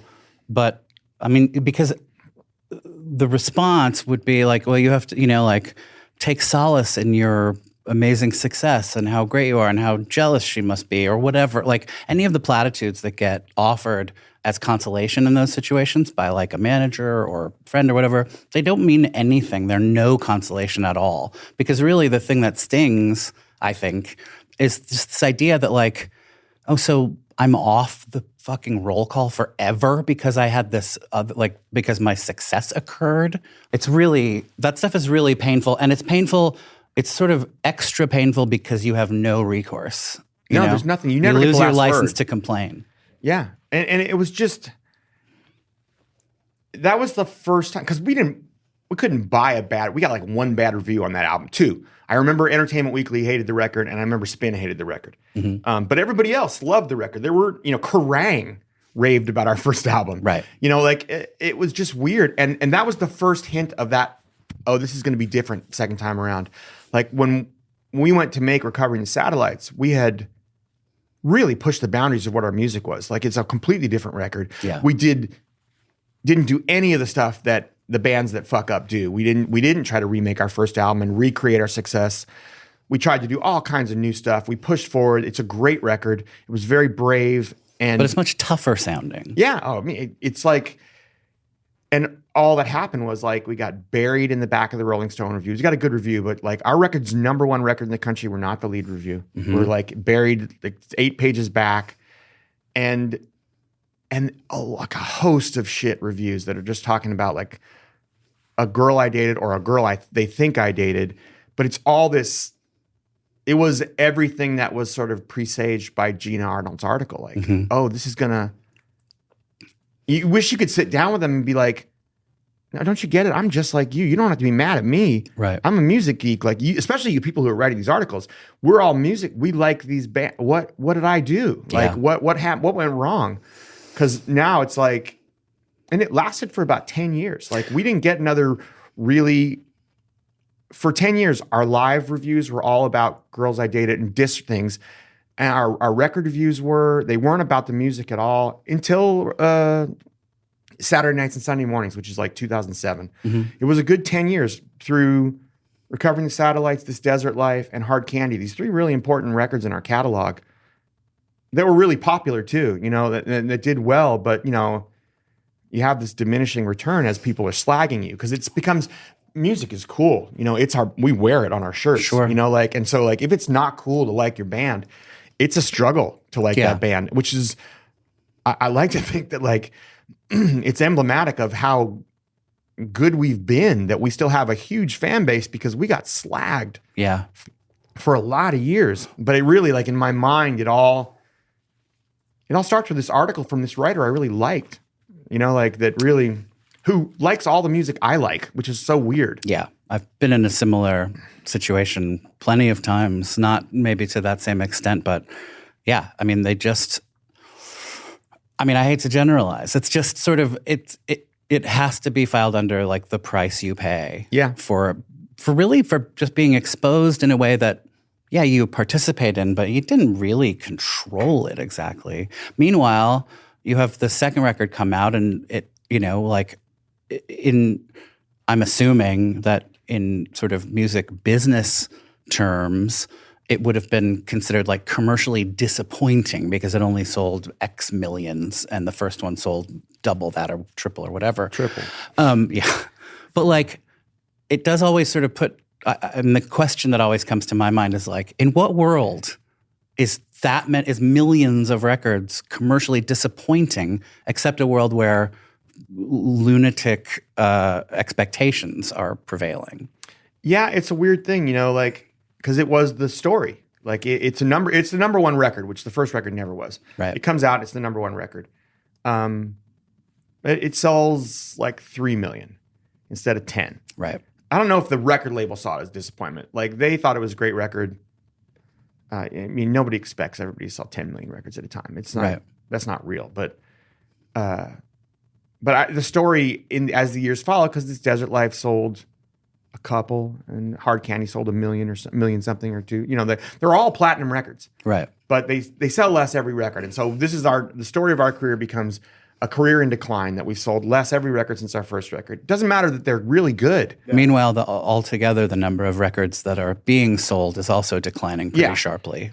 I mean, it's such a weird experience because it is the price you pay, but it's not the price you thought you were going to pay. I knew I'd have to work really hard. Mm-hmm. I knew I'd be isolated because I'd be on the road for much of my life. For a year and a half, every time we released a record, I'd spend on the road. So relationships are hard. There are prices you pay. You don't see your family. You miss a lot of big days. People get married. People die. You're not there. Those are prices I expected to pay. Mm-hmm. I'm dealing with a mental illness. And I guess part of what enables me to be the writer I am is these things I had to go through. And these are also part of the prices you pay. But I don't see why other people's behavior needs to be the price we pay, but it is. Right. It very much is. You're absolutely right. And it's the price every single person in that position pays. It's like excusing your bad behavior by telling somebody else, well, this is what you have to do to go through this. And all I kept thinking was, no, I had other things I knew I had to do to go through this. I knew I had to be on a bus a lot of my life. Right. I knew I had to be away from home. I knew I had to work really hard and work, I knew I had to risk all those years when everybody else went on with their lives while I was struggling to be a musician. All those things I got. Right. But why do I have to pay for your behavior? And meanwhile, the sensitivity to that kind of treatment, this is just a world where if you are successful in any kind of conspicuous public way, you do lose your license to complain about things. And in another way, people, life is suffering, as we all know. And it's, everybody is suffering one way and another. But like the idea that your sensitivity to various things in the world are part of the perception or the perceptive sort of qualities that make your writing and songwriting what it is, that somehow is like to be totally disregarded when it comes to you being sensitive to how people talk about you, the kind of like the intentional cruelty that people sort of inflict where they go out of their way to be hurtful, where the idea is, well, he's probably not reading because he's probably, having sex with a movie star on a pile of $1 million bills or whatever it is. The idea that, but of course, I think the secret truth is that they want you to read it and they want to inflict that little bit of suffering because it's what? Revenge? Or, like laughing with a group of strangers about how they made you feel bad for a second or something. I don't know. It's a weird fact of life, especially now more than then, but then too, because also that was a time when being a famous rock star, while also being something everybody secretly wanted to be, was like not a cool thing to be in some ways. It's a strange lesson that people learn from Lester Bangs, who is one of the truly greatest writers about music ever. Yeah. His writing about the things he loves it makes you get the record. Yep. Like that, his piece on Astral Weeks to this day is one of maybe the best piece of music writing I've ever read. It is an extraordinary exploration of an extraordinary, incomprehensible record in a lot of ways and inquantifiable. It's just, it's a record that seems to be forming itself as you listen to it. And he manages to talk about it in a way that like, it's brilliant. But he wrote incredibly entertaining, but vitriolic pieces about what he didn't like too. Right. And I feel like that's the lesson that people took from his writing. And also the sense of there's cool and there's not cool. Right. Because the funny thing is like, we're mostly all the same, whether you like the music or not. It starts with somebody in his bedroom working on a song when everybody else is outside playing or doing something else. When everybody else is, someone at a very young age usually who's working when everyone's playing, like right. Who's deciding to like put this time in to do this weird thing, like there's a similarity like to all the causality of art, to what makes all these people make all these different kinds of art. There's this dedication and discipline, whether it turns out to be something you like or not. So the vitriol has sort of, you kind of got to wonder why that has a place, but it's entertaining is why. It's a lot of, there's a point where I think a lot of music criticism became not so much people who love music or who are part of music, but ex-ret majors who had a way with words and could, rip something. Like there's a lot of good writing in Pitchfork, but there's a lot of writing that's a little too much like, and I like people that write about music because I'm interested in music, but there's a lot of, like when you find something that they like on Pitchfork, there are great articles about it, like wonderful writing that really explores. But there's a lot of like, tap me on the back, I'm being clever, vitriol too, It was a weird thing I realized like at some point, when it's funny, it happened right before we did, what do you call it? Saturday nights and Sunday mornings. I had done a few interviews with people. The blogs were starting to become more of a thing at that point, and there were a lot of indie music magazines, too, like Alternative Press, Absolute Punk, that were both online and sometimes in print as well.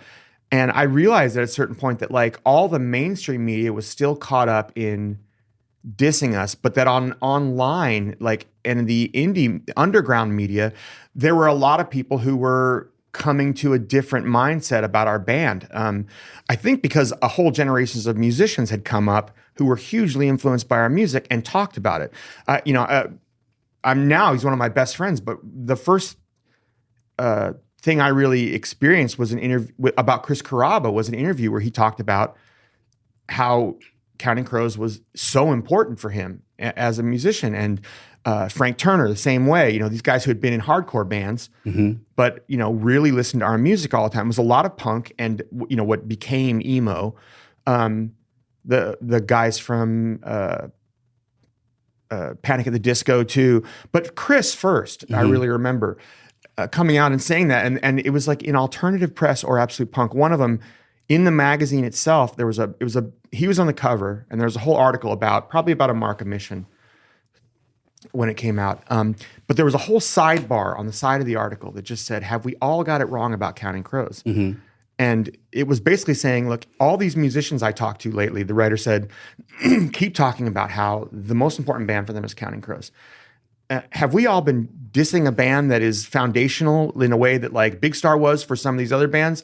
And it was like an exploration. He started talking about the records, and that was the first time in like 10 years I'd seen, or less than that then, like 7 years, I'd seen anybody talking this way.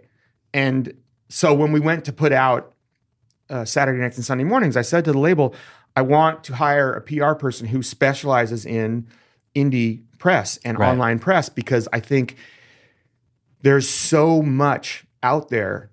They don't have the readership, but there's many, many more of them, and they share with each other.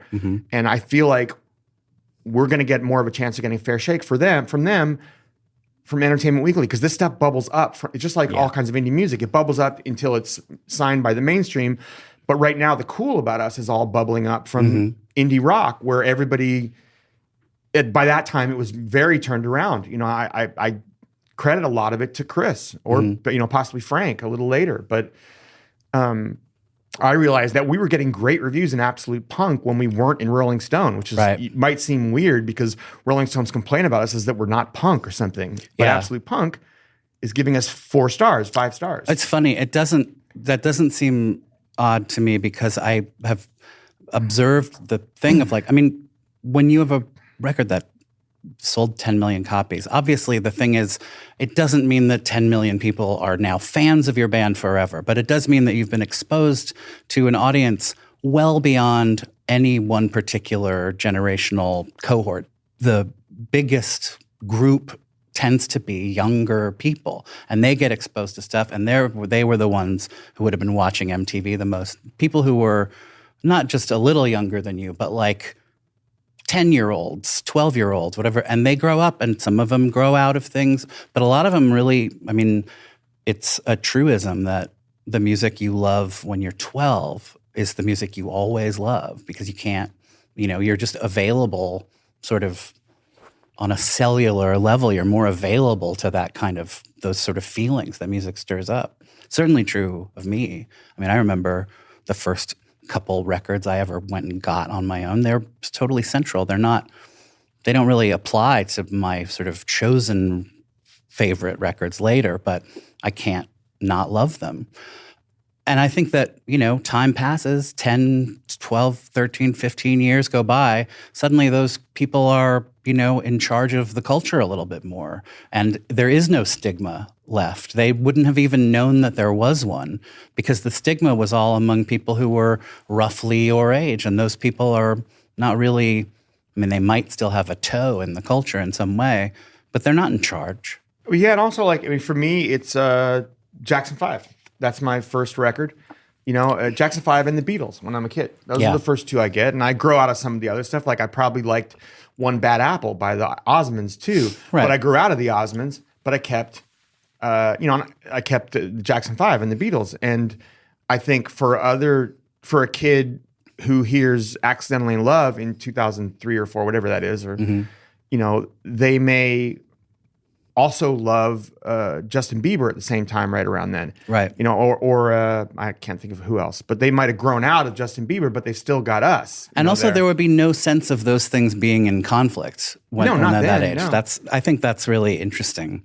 And the things that I was just stunned by, the things that stuck around from my early 20s when I thought I really was very advanced thinker, and my aesthetics were second to none. But and the things that stuck around, not things that I necessarily was into, or not. It's not relevant what I particularly liked or not. Actually, it's interesting though that so many of the things that I liked are like really absent from the culture now. And I actually, this is jumping way ahead.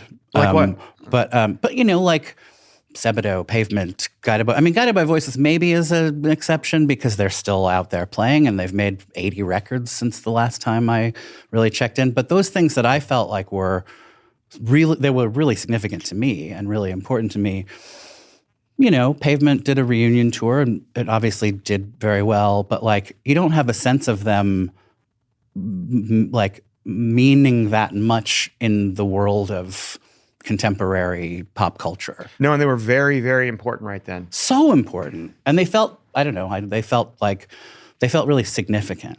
And they are, and they're significant to me. And so none of this, my feelings are not diminished by the fact that there's no kind of cultural currency to that stuff anymore.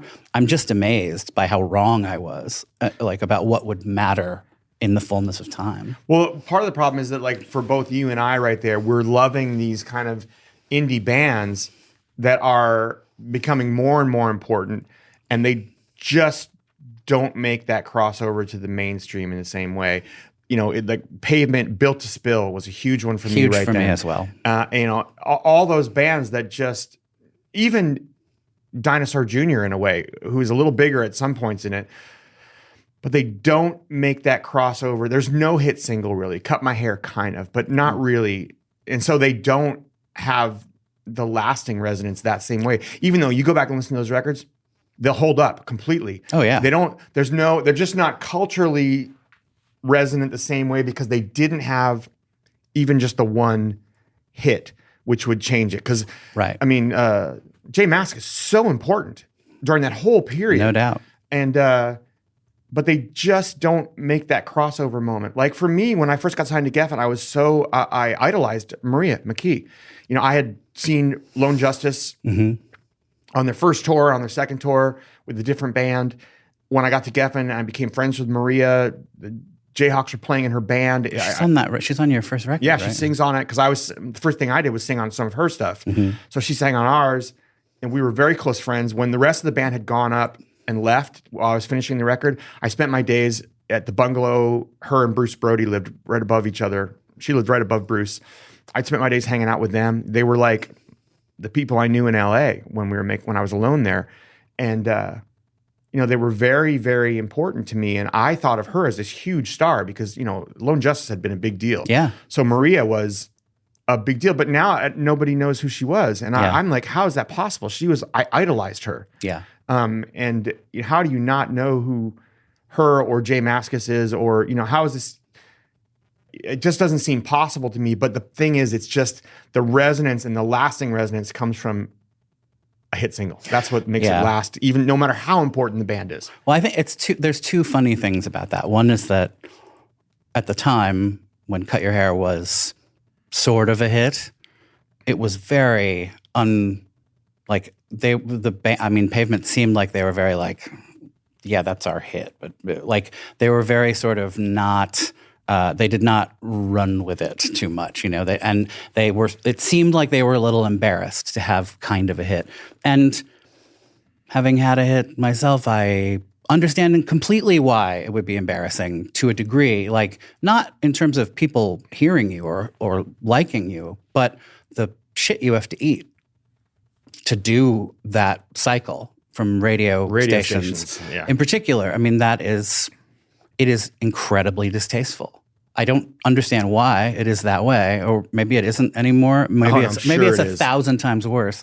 But like, there is a lot of garbage that you have to just swim through just to have them keep playing you, and a lot of it is just the weird strip club like baby kissing 25-cent hot dog parking lot event kind of shit. But then some of it too is like you're expected to play along with the on-air stuff. Like right at the beginning of our little rise. Linda McCartney had just died. And I'm like, back then, it actually cost you something to be a Paul McCartney partisan, but I was one for a long time. I just have always, obviously the Beatles, but and you don't choose your Beatle. So I remember a long time when you would take a ton of shit for saying Paul McCartney was your Beatle. But as a result of that, I was down with Wings, I'm really but regardless of that, she died, this is a person who I've known about since I was probably 2 years old. And she died, and it was sad. And the guy on the radio station that I had to go and be interviewed on played the famous bootleg tape. I think it's from Saturday Night Live, but it's her vocal track, her backing vocal on a live version of Hey Jude, singled up, and it's flat. Yeah. And, and it's mean. And he was basically like, don't you think she deserved to die? It's something, that's not exactly what he said, but it was essentially that. And I was just like, I could feel myself shrinking into myself because I know that the job is to be like, yeah, you're absolutely right. But everything I feel is like, dude, fuck you. That is the worst thing you could possibly say. And I'm sure what I said instead was like, yeah, no, I don't really think that. I tried to underplay it without, what I should have done was stormed out. But then you get dinged if you do stuff like that. Too many conversations with Mike in the morning will make you want to kill yourself or them. Yeah. It's weird because it's like this weird hyperactive drive time mania that has nothing to do with us. It is not our personality. And we have to kiss the ass while we're doing it. It's just so impossible. And the gangster tactics of it. I remember arriving in San Francisco at one point, and I have a really hard time keeping my voice together on tour. It works. It's a great voice, does all kinds of stuff, but it doesn't have doesn't last. And it gets worn down, and it doesn't get cool and gritty when it gets worn down. It just goes. Yeah. And our songs are hard to sing. And so I have to be I've finally learned at this point, I'm a mute between gigs, but we got to San Francisco, again, hometown. And one radio station calls us and says, you need to come in and do a play in the studio. Acoustic session. Acoustic session the day of your show. Or we're not going to play your music anymore. Mm-hmm. And P.S., if you go to the other station, we're not going to play your music anymore. And then the other station calls and says the same thing. So you're just fucked. Yeah. There's nothing you can do. They're both telling you, if you don't come here, we'll drop you. And if you go there, we'll drop you. Yeah. And so we're in our hometown, they're trying to gangster us. It's so weird. It's the fucking mafia and they don't want us. It's just, don't play tough with me. You're you're a program director. You're not the mob. Right. Get off. I was so angry about it. And I went on stage, I think at the Fillmore on that tour. It was like a Christmas show. And I went on stage and just told the story and named the stations and just got in a huge heap of trouble and probably wasn't worth doing. I just was so angry. It was just so, it's 10 years into our career. Yeah. And you don't have to do this. You're choosing to play this game with us because you want to be the tough guy. It was so obnoxious. But yeah, it is distasteful. But it also makes the difference between Wilco and Pavement, Zebedo, Built to Spill, all these other bands, all bands I love, but Wilco has some hits. Yeah. They got played on the radio. And so it helps. They last. They can, and it's also one of the nice things about music nowadays. You used to have to be on a label. You couldn't, other than REM, you couldn't really even survive on an indie label for too long. Right. Because you couldn't afford it. And so really great bands didn't get a chance to, or really good bands didn't get a chance to become really great bands because they couldn't stay together for long enough unless they were signed to a major label. And one thing that's true nowadays is that anyone can make a record in their apartment. Yeah. And so, bands get a chance to really grow, even without success. If they want to keep playing and they're willing to go through the sacrifices, it at least is possible and affordable. But it doesn't mean you're going to have the kind of cultural currency. There was a band from Boston that played our music festival when I had the Outlaw Roadshow called Mean Creek. They were brilliant, incredible band. And, you know, they were able to be together for like 10 years. They played year after year at our festivals, and they got so good. Such a brilliant band. You know, like the Pixies, but a modern version of the Pixies. And you know, eventually, after 10 years, they decided to stop. And Chris, the lead singer, is trying to do comedy now. He moved out to LA, but they played together for like 10 years. They made a whole series of records. They got better and better and better and better. They're brilliant music. I don't think anybody remembers them unless you're from Boston, right? Or like me, you had them open for you, or you played at the festival. You know, we took them out on tour. I do, but it's like they're not going to have, you know, unless something weird happens where they become like big star and they affect people for a different reason. You know, then maybe it'll come back. But they had 10 years of brilliance as opposed to just like one or two, which is a better thing. Yeah. But yeah, they lack what you're talking about. No one's talking about Pavement or Built to Spill.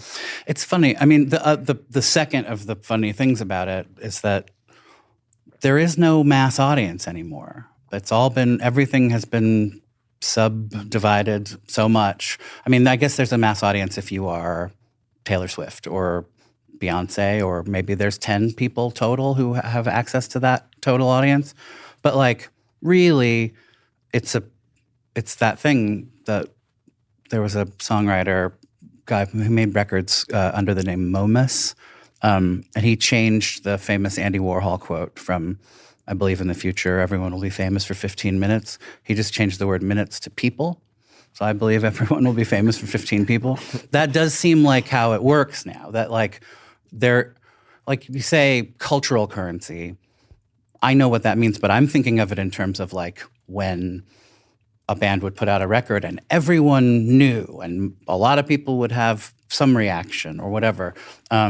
That's not true of film. It's not true of television. It's certainly not true of music. And I don't know when it was last true about literature, but not true anymore. So in the sense that, you know, I will happily talk about Pavement all day long and embody the cultural archetype of the gray-haired old fellow who just sits around talking about Pavement all day.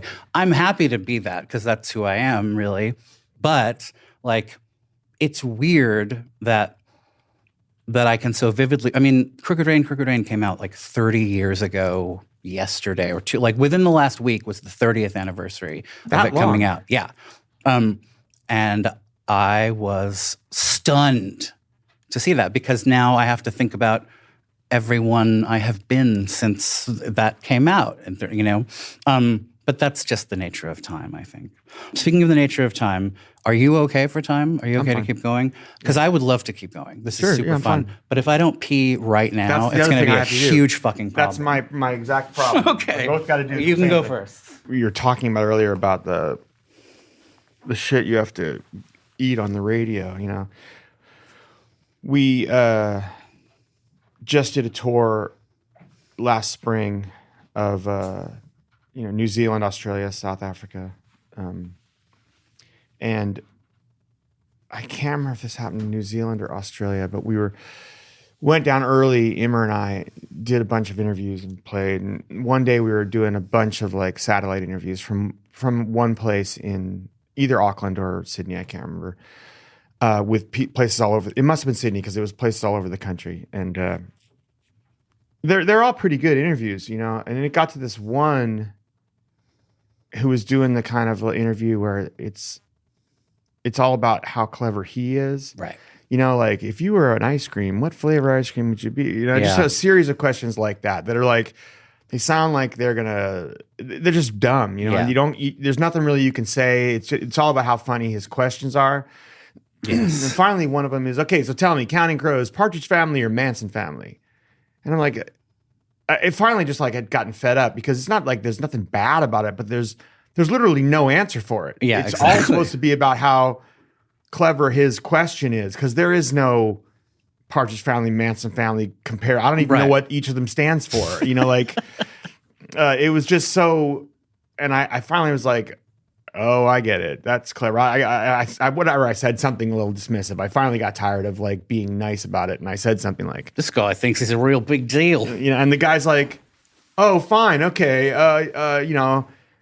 Let me ask you a question then, Adam. You seem like you've been gaining a lot of weight lately. And I was like, I'm like, that's what I get for that. Like, you are the one asking these stupid questions, not me. Yeah. I've suffered through it for 10 minutes already. P.S. I can't said see one you. thing was stupid because I didn't have an answer for it. And like, so characteristic of that entire business. You're dealing with a big time change, and it's like you're doing 20 interviews in a day. And finally, I just was like, it wasn't even that bad, whatever I said. I just was like, right. That but doesn't it make any wasn't, sense. you didn't That's play not a great along question. for 1 second. Yeah. And then he just turned on me like, you as hard as he could. Like, really, to like, I think that's what I can't remember what he asked me exactly, but it's like, well, you're fat. I was like, well, I went, oh, is that where this is going? That's your answer? And then Amer's like, you know what? Screw you. We're done with this one. He said it. He was like, that's the best you can do. That's where you're coming with now. I just was I started laughing because it was so appalling. Yeah. It's a weird thing to be on the radio in that way. Like, obviously, filling all that time, like, in some ways, it's a creative challenge, but clearly they don't really treat it like one. They just sort of, they read things off wires and they take screenshots of whatever's on the internet and they just repeat it and they just are sort of objectionable all the time. I don't know. It's such a bummer because obviously good radio is like one of the best things. I was thinking also about what you said about Lester Bangs and how his kind of, his skill with being really like arch and dismissive, not dismissive because it's like a cat with an animal that he's like playing with before he kills it. He's so artful and so it's so funny. It really is. But then at the same time, like, I guess most people don't have to think about how the Bay City Rollers feel or what, or whoever it was in that moment. James Taylor in that moment. James Taylor, like right. The layer, and I get what he's talking about. I don't love Locomotive, whatever that song is, when James Taylor gets into his very highly produced blues stuff, it's not my favorite moment. And he's made moments that I think are brilliant and fantastic. But like, there's a moment in Lester Bangs' life where he really wants to talk about the MC5 and he thinks they're great. And or it's Grand like, Funk Railroad. And he doesn't want to like hear that version of James Taylor. Yeah. But you can also just write about the MC5. Right. Like you don't have to. That's the thing about it to me, because what I love about criticism is it gets me to buy records. Right. Well, you're not learning. Like I find new music that way. Yeah. But I'm not finding new music by how cleverly you rip somebody. It's just like that Partridge Family, Manson family question. It's right. Like, nor is it going to necessarily, like if you're interested in if you're a James Taylor fan, which certainly my mother was, and she were to have come across a Lester Bangs slam of it, but that wouldn't have prevented her from buying it. It wouldn't have prevented her from liking it. It wouldn't have made her ashamed to like it. But it might have been with a bunch of people. But I'm sure that's it is, because we do. We wear it on our chest. It's unlike any other art form in that we proclaim ourselves to be fans of it, and we feel cool because of it. And so we can also feel uncool, and that's not as great. Right. Like I put on this shirt this morning. I love Jesse, and I know Jesse, and he's my friend. Mm-hmm. But nobody is going to criticize me for wearing this shirt. Right. But there's a people out there wearing a Counting Crows shirt at a certain period of time might not have been as cool, and it might have gotten the other kids to not dig you. That's entirely possible. And that will cut, well, even if it's just your T-shirt sales down, it cuts your T-shirt sales down. Yeah, that's a weird phenomenon. I mean, we were pretty shy about selling T-shirts. We didn't want to because we all felt a little self-conscious. We were just naturally very self-conscious people.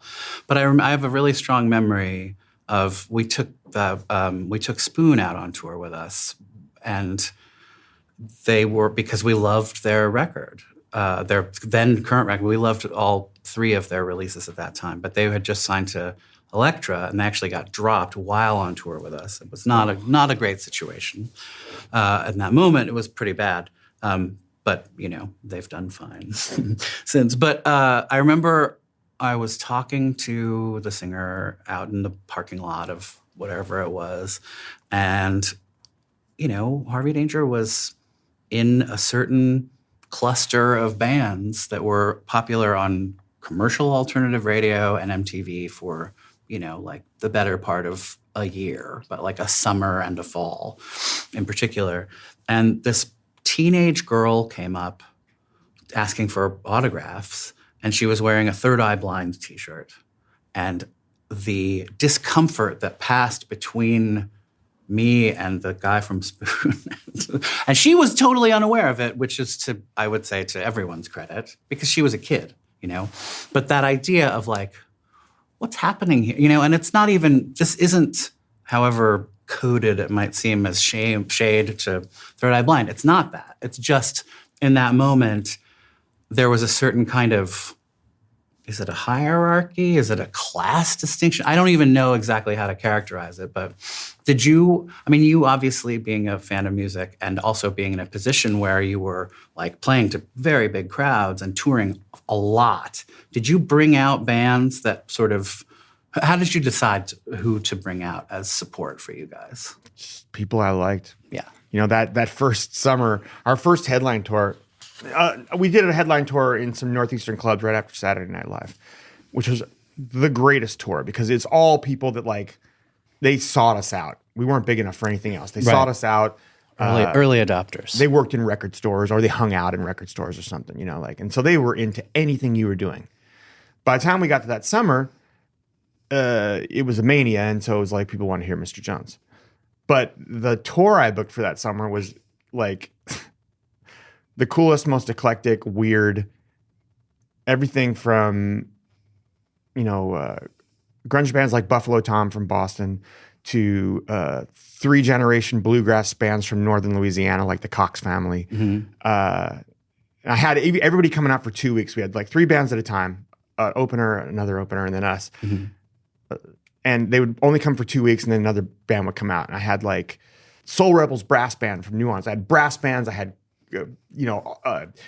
Lori Carson, great acoustic artist from New York City, who was brilliant. Like, and, all kinds of different weird bands that I thought was like, people are going to flip out at how eclectic and cool this tour was. I'll get all this credit for this, but it's all really, I was just like picking bands I loved. Mm-hmm. Frente on their first American tour.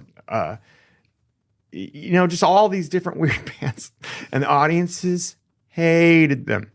And like, they were so rude. They were so terrible. And I would always go in the audience and watch the bands play. And I kept almost getting into fights. I had to stop because Alex Chilton was one of the bands that came out. And Alex, if you're not cool to Alex, he'll antagonize you. Yeah. And they would be so rude to him, and he's my idol. And so by the time I went on stage every night, I was so angry at the audience because they made Lori Carson cry one night. Ugh. Terrible shit. Yeah. And like, I was just picking bands I loved. Just come out on the road with us because I was just trying to bring out cool, indie, different, like, let's just make it the coolest, weirdest tour ever.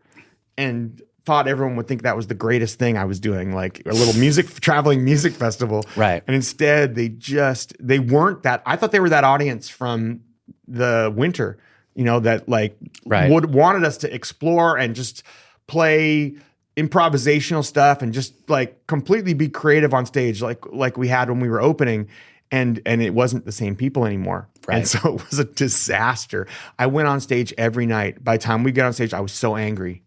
I had to be pulled off a guy in the audience the day they made Laurie Carson cry. I was out in the audience watching. That's appalling. I mean, it was. But it's also like welcome to mainstream audiences the hard way. Like you can't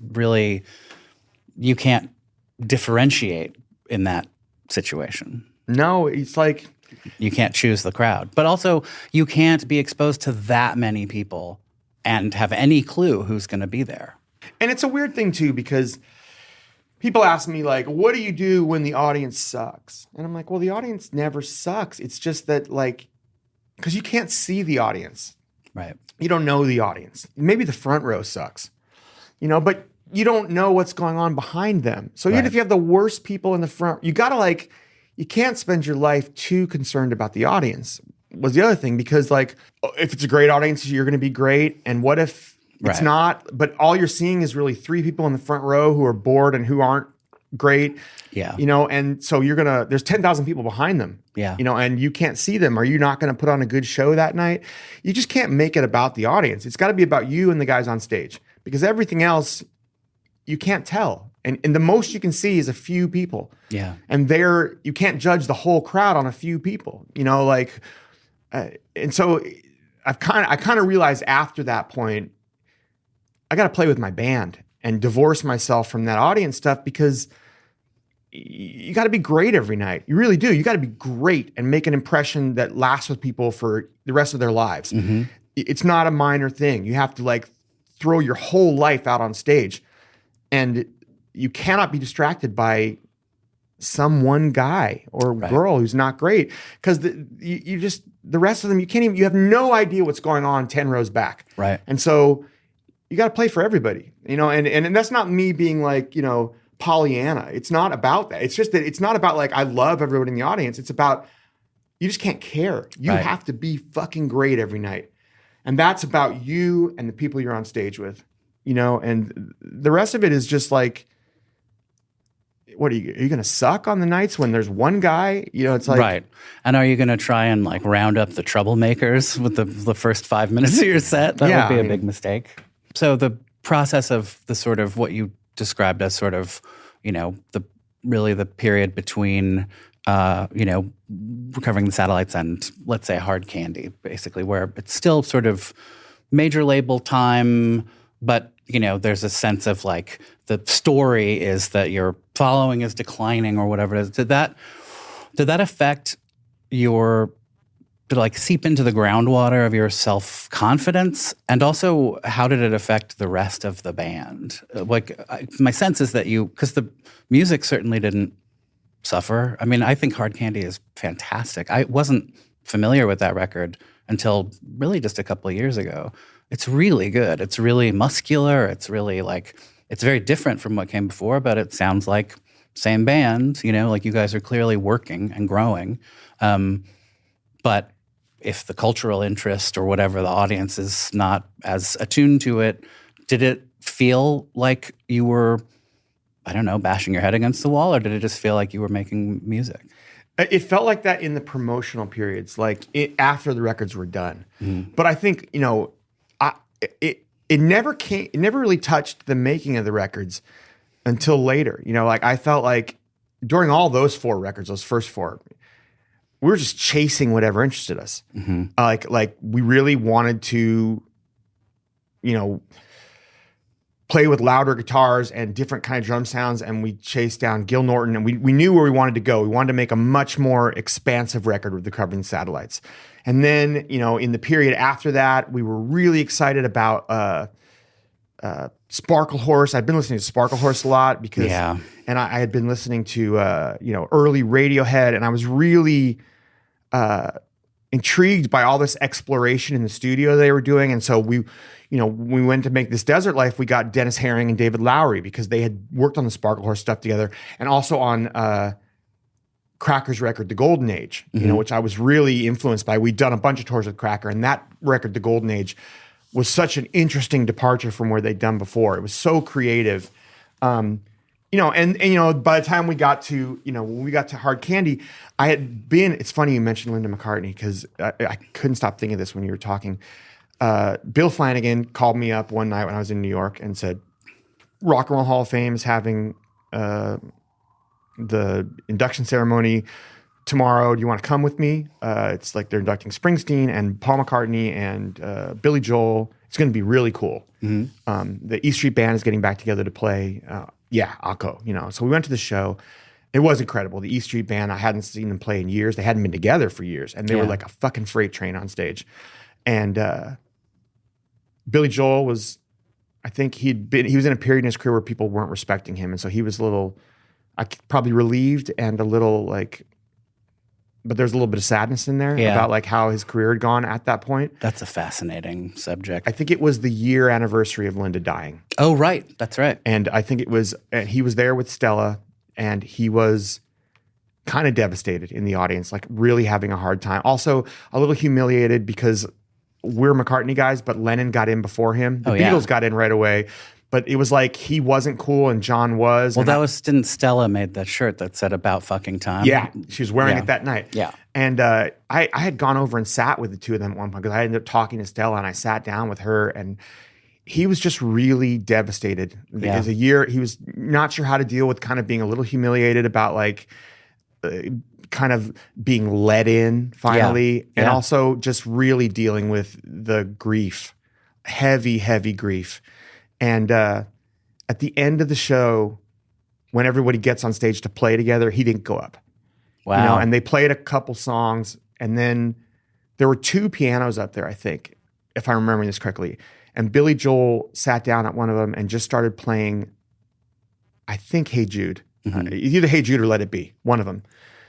Played the piano parts, played the first verse, came back around to the beginning of it, and was just kind of pedaling for a minute. And Paul got up and walked up there and sat down at the other piano, and they played the whole song. Yeah, they finished it. And when he got up, it was weird. He'd really looked like an old man all night. He looked like a really old man at that show.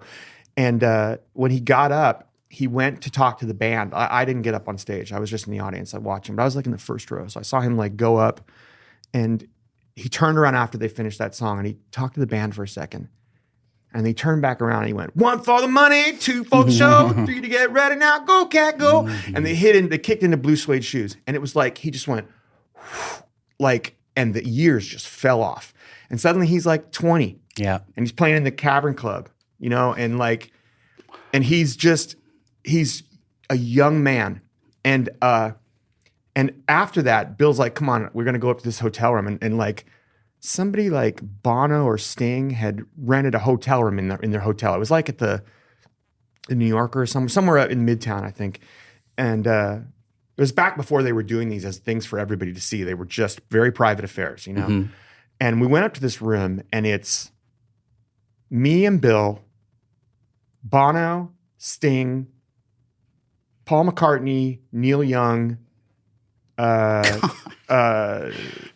Paul McCartney, Neil Young, Billy Joel, and Bruce, you know, and maybe a couple people from their bands. But it's like singer-songwriter, and then Bill and me. I mean, I guess I count in the club too. Yeah. But I wasn't thinking of myself that way then. They're all a generation older than me, you know.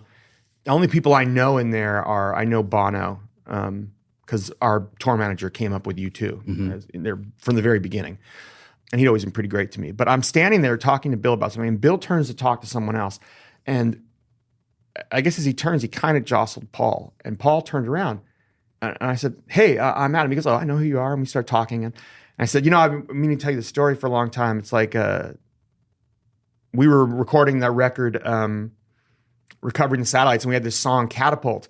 And it opens with a mellotron flute intro. And the whole time we're making the record, it kept bugging us that it sounded like something else, and we couldn't figure out what it was. And then right before we put the record out, one of them goes, Charlie suddenly realizes, oh, fuck, it's Venus and Mars, which opens with a mellotron flute line that is nearly the same melody. He's like, we got to rewrite that and re-record it. So he changed the melody slightly, but we was like near miss. We missed by inches from accidentally putting out the opening of our record being on the same instrument with the same melody as the opening. And Paul thought about it for a second. He goes, oh my God, I know that song. And I always wondered about that. And we started talking about it and we're laughing. And I said, that's amazing. I said, by the way, you know, like, I got to tell you, I watched you all night, you know, and when I was sitting with Stella, you just seemed like the years had really hit you. You seemed like it was all really weighing you down. And then you went up on stage, and when you turned around and started Blue Suede Shoes, you went from being like, you look like an old man, and then you look like you were 27 years old. And I've never seen anything like that. The transformation. And he's like, well, you know, rock and roll does it for you, doesn't it? You know, it just makes it keeps us young.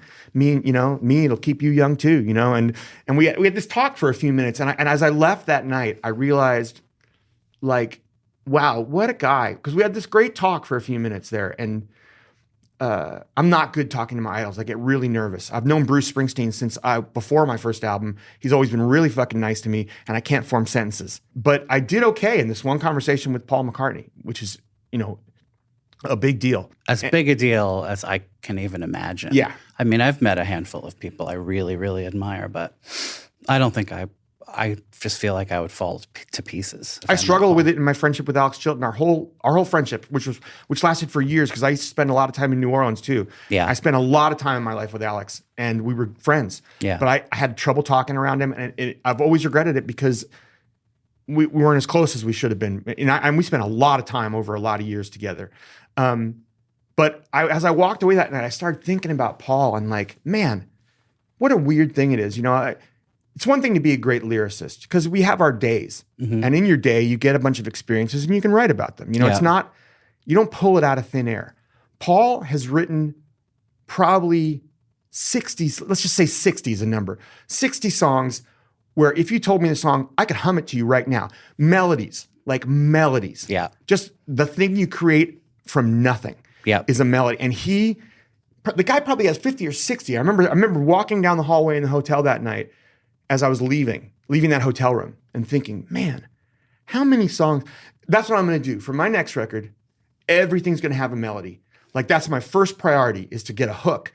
Like, and not that songs have to be good anyways, but I'm starting with that. Instead of starting with some other thing, I'm starting with the hooks.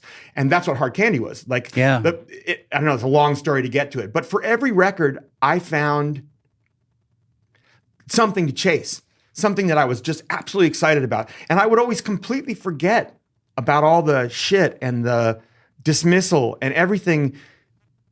It never touched the recording or the writing because I was so excited to be recording and making records. It wasn't until I really had a lot of trouble with the mental illness in the years after Hard Candy. And by the time we got to like Saturday nights and Sunday mornings, in the lead up to that album, I just hadn't been writing. Mm-hmm. And I really thought that was the last album of our career. But that's the first time it had really affected me, and I started, my writing kind of came back during that. But it's always been harder since then in some ways. Like that stuff I went through at that one period and my kind of sadness with the way people saw us. Right. Started to affect me because I was never someone who had any troubles getting famous and having a successful record. Didn't scare me about making the second record. And getting signed didn't scare me about making the first. I was just like, this is like Candy with, more Candy, bigger baby. Mm-hmm. I just got to go. The fact that people were going to hear us just excited the shit out of me. Yeah. And so like all the way up through Hard Candy, all I thought about when I went in the studio was everyone's going to love this. This is incredible stuff. They're going to flip out. Like these songs are really good. And we were always so conscious of that too, of like, every song on the record has got to be great. They've got it. They don't have to be like single kind of songs, but they have to be fucking killer. If you're going to write an 8-minute song like Mrs. Potter's Lullaby, it better be an 8-minute song that everyone loves. That's hooky as fuck. We always felt like we had to make whole records. And so none of the stuff affected me in the creative process. It just affected me afterwards. Yeah. It certainly affected me during the touring, and it affected me during the promoting and the sort of the exhaustion of pushing that boulder up a hill when everyone just wants to diss us for whatever. Right. That I got affected by that, but it's weird. It never touched the creative process because every time I go to make a record, I think, well, this is the fucking greatest thing I've ever done. And I'll make sure before we finish it that it's everything I want it to be. Right. And why wouldn't people love it? And we did that every record. And so, do you think there was a cumulative effect from, all the stuff that had happened by then, and then to pour yourself into something as, ambitious in terms of like really making every melody sort of drawing it out as much as possible on Hard Candy, for example. And then, it results in maybe less acclaim or less attention than any of the previous ones. Meanwhile, it's kind of objectively as good as anything you've done, if not better. Meanwhile, not just you guys, but like all bands, all records are just diminishing in importance in the world. Do you think that there was some element of that kind of, I don't know, stoked this sort of, I don't know, I don't even know if it would be fair to consider it a break, but whatever it was that kind of made your illness kind of take hold? I don't know. I think in a lot of ways it was just, I was getting really burnt out in LA. When I moved, when that stuff all happened in the Bay Area, I left at the end of that record and moved to LA, and I loved it. It was a really great town to be creative in. Everyone around me was doing something really creative and cool. I was surrounded by really interesting, smart, creative people, and I felt like really fertile. And also, it was kind of traumatic having to leave Berkeley. So it was great that I landed someplace where it was so great. I mean, especially when you grow up in San Francisco, you hate LA. Right. So I never thought I'd live there. And I got there and it was wonderful. It was incredible. It was such a great place. I grew up there. And I just, Laurel Canyon was incredible to me. I was living in, a block from where Joni and David told me I lived right around the corner from his place, in Wonderland, and it was fucking amazing. But by 2002, the town had really changed. There was this new thing that was about famous for being famous. And it really started, reality TV came along. And I remember very specifically seeing Paris Hilton everywhere I went.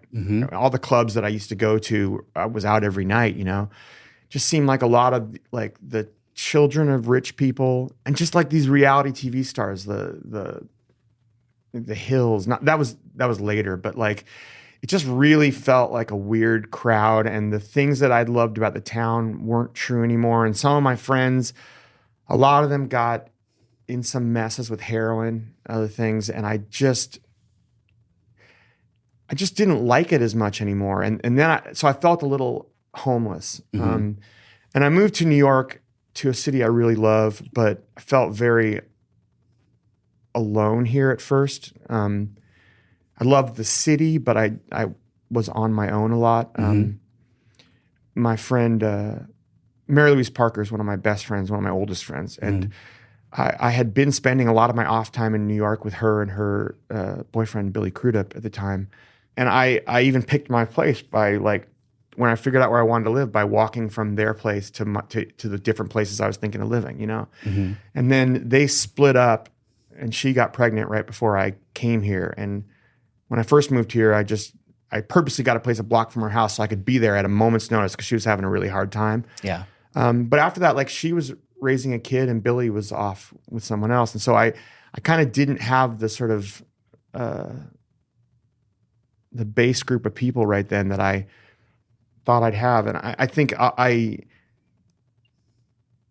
on my own in a big city at a time, I think my dissociative thing really kicked in badly right then. And it had already been getting pretty bad though. But this is the thing. Before I left LA, it had been getting pretty bad too. It was really, I checked myself into UCLA, sorry, because I gave myself a 72-hour check-in because I didn't feel safe. I was having a lot of troubles before this. It was just getting hold of me in ways that weren't safe. And it wasn't until Saturday nights and Sunday mornings that I turned it around, really. Like, I wrote the first half of that record. That was the record. There was no Sunday mornings.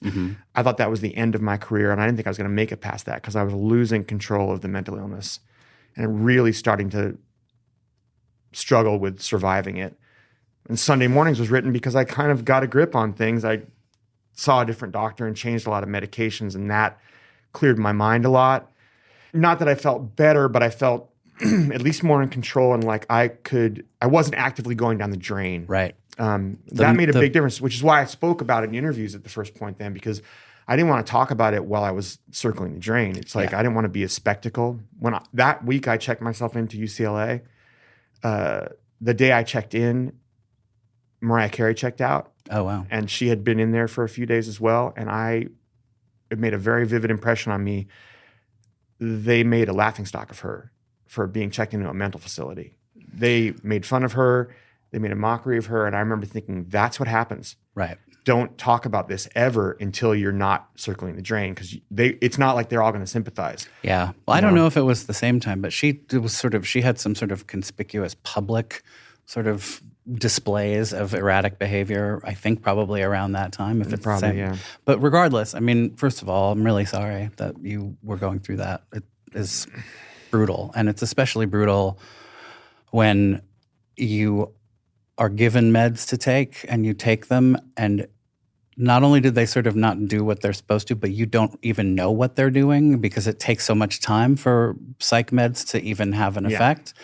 And then you really don't trust your own perception for a while. Anyway, I'm sorry about that. It's a weird moving target, because that's the scariest thing about it in a lot of ways, is that there is no cure. Right. Like, nobody knows how to fix mental illness for sure.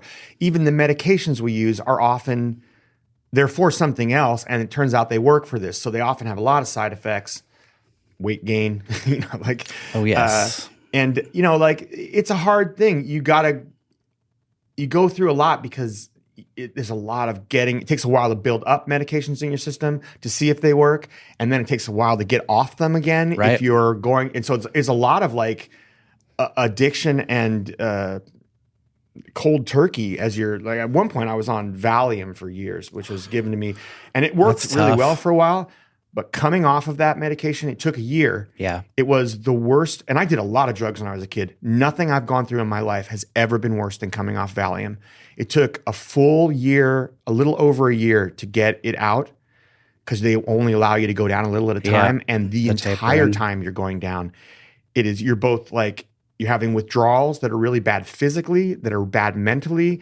You're losing the medication that was keeping things calm, and you're losing your calm. Yeah. It's scary, but also the withdrawals from it, the DTs from Valium are worse than anything else I've ever gone through in my life. It was brutal. And my mother is a psychiatrist, and at the end of it, I was like, well, the nice thing is I'm almost done. So I'm gonna be honest. She's like, okay, just one more thing I have to tell you is that the closer you get to being off, the worse it gets. Valium fights you. Have a good afternoon, son. Just prepare you. I'm like, Mom, it's been terrible. It's horrifying. She goes, yeah, it's going to get worse. It doesn't get better as you get less. With the Valium, it gets worse. And was she right? But man. And were you doing recreational drugs too during any of that time? No, that's the funny thing about it. I was a heavy drug user as a kid, and I quit at 21. I was done with drugs at 21, partially because of the mental illness, because everything I took caused me to have an acid flashback. So any drug I took made me feel like I was on acid. And then even when I stopped doing the drugs, I had acid experiences without taking anything that lasted for a good year and continue to this day. They never stopped. But so at 21, I stopped taking drugs. I still love drinking. But I stopped taking drugs at 21, so I was way past that stuff. And it didn't matter. Yeah, there's nothing recreational about medicinal, those kind of drugs. No, they're not fun at all. No, there's no high. No. I had struggled with depression of some kind for really as long as I can remember. Certainly since my mid-teenage years, and I just wasn't prepared to really invest in therapy. I wasn't ready to tell the truth about myself to anyone. I just wasn't there. I had a GP who I talked to them about depression, and he gave me we tried a couple of different times. The first one was great for a couple weeks, and then I woke up, my hand was all wet. 4 a.m. I'd been scratching myself till I bled, I had a bad, allergic reaction. But eventually I got on these other ones that were I don't know if it's helping. I can't tell. But I'm certainly gained 30, 40 pounds. So that's not that great. And then I just eventually, my life fell apart enough because of my own actions that I was like, all right, I'll go to therapy. And I went to a therapist, really great. He recommended a psychopharmacologist that he worked with. And I went to see this guy, and he was like, what are you taking? And I told him, and he was like, okay, stop taking that. I'm going to put you on Lithium because you're not depressed. You have bipolar disorder. I'm going to put you on lithium. You're going to come back to me in 3 weeks, let's say 4 weeks. You're going to say, Dr. Cohen, I'm going to say, how do you feel? You're going to say, Dr. Cohen, I feel normal. And I did the whole thing of like, yeah, normal. Well, that just doesn't really apply to people like me, blah, blah, blah. And he was like, just, you'll do it. You'll come back. And he was just so forthright and so like, this is what will happen. And if it doesn't happen, I'll be wrong. That'll be fine. But this is what's going to happen. You're not going to be cured. You're not going to be better. You're just going to know the difference between sadness and despair. And you're going to have the opportunity to experience sadness, maybe for the first time. And I was really like, sadness? That's my shit. I'm like, I'm always sad. But it went exactly how he said. And it was genuinely a life-changing thing. But it was, as you said, like, there isn't a cure. It's only taking the thing that helps you to just be alive and not want to not be alive anymore, which was enough. It's funny you say sadness and despair, because my therapist once said to me, you have to realize there is a difference between being doomed and being someone who feels doomed a lot of the time. Because when you're doomed, there is no hope.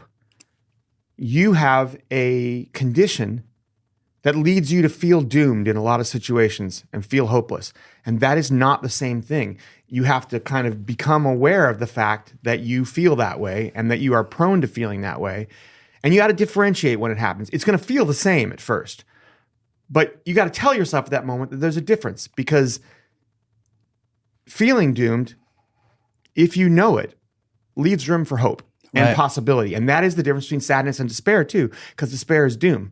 And life has plenty of sadness in it. And it should, you know? Yeah. But if it's the difference between feeling sad and feeling like there's no other possibility but sadness or despair in that case, you know? Right.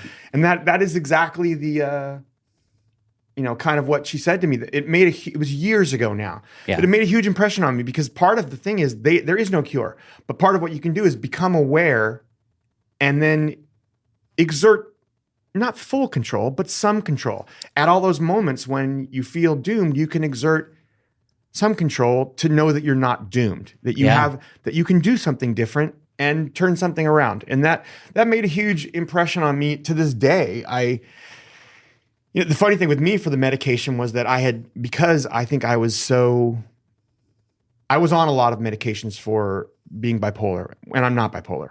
And the reasons for it were that bipolar medication, it kind of cuts off the ups and downs and it keeps you in the middle, which is a safer place to be. And when you are unsafe, that middle is a better place to be than up or down, where things can go wrong. And so, but I had been on those medications for a lot of years without getting better. And what happened around the time of Saturday nights and Sunday mornings, I saw a different psychopharmacologist, and I got on medications that were more for, he diagnosed it a dissociative disorder, which is what it was. And a dissociative disorder is very, very scary. And so that makes things unsafe sometimes.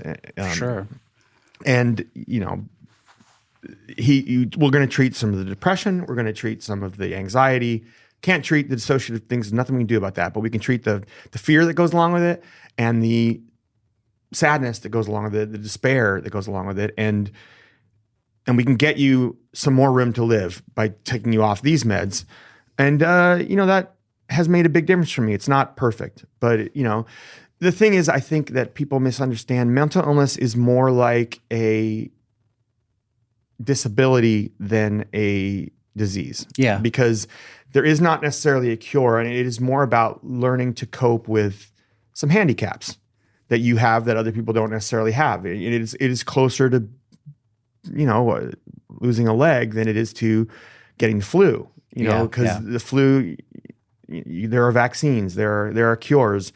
This is more about managing the condition and changing the way you think about things, learning to cope with a life that may be filled with a little more difficulty than other people have, Yeah. The phrase that my therapist used, and I really, at first when he said it, I was like, come on. Because it's really instructive thinking, but the language of it was just sort of, I don't know. I objected to the language, but it was that, the difference between having your feelings and being had by your feelings, which is so useful to think about because really, as you said, like it is more along the lines of like, I haven't been able to see very well out of my right eye since I was 6 or 7 years old. I've always had glasses, but I have these lenses in the glasses that make it possible for me to focus at least a little, on things.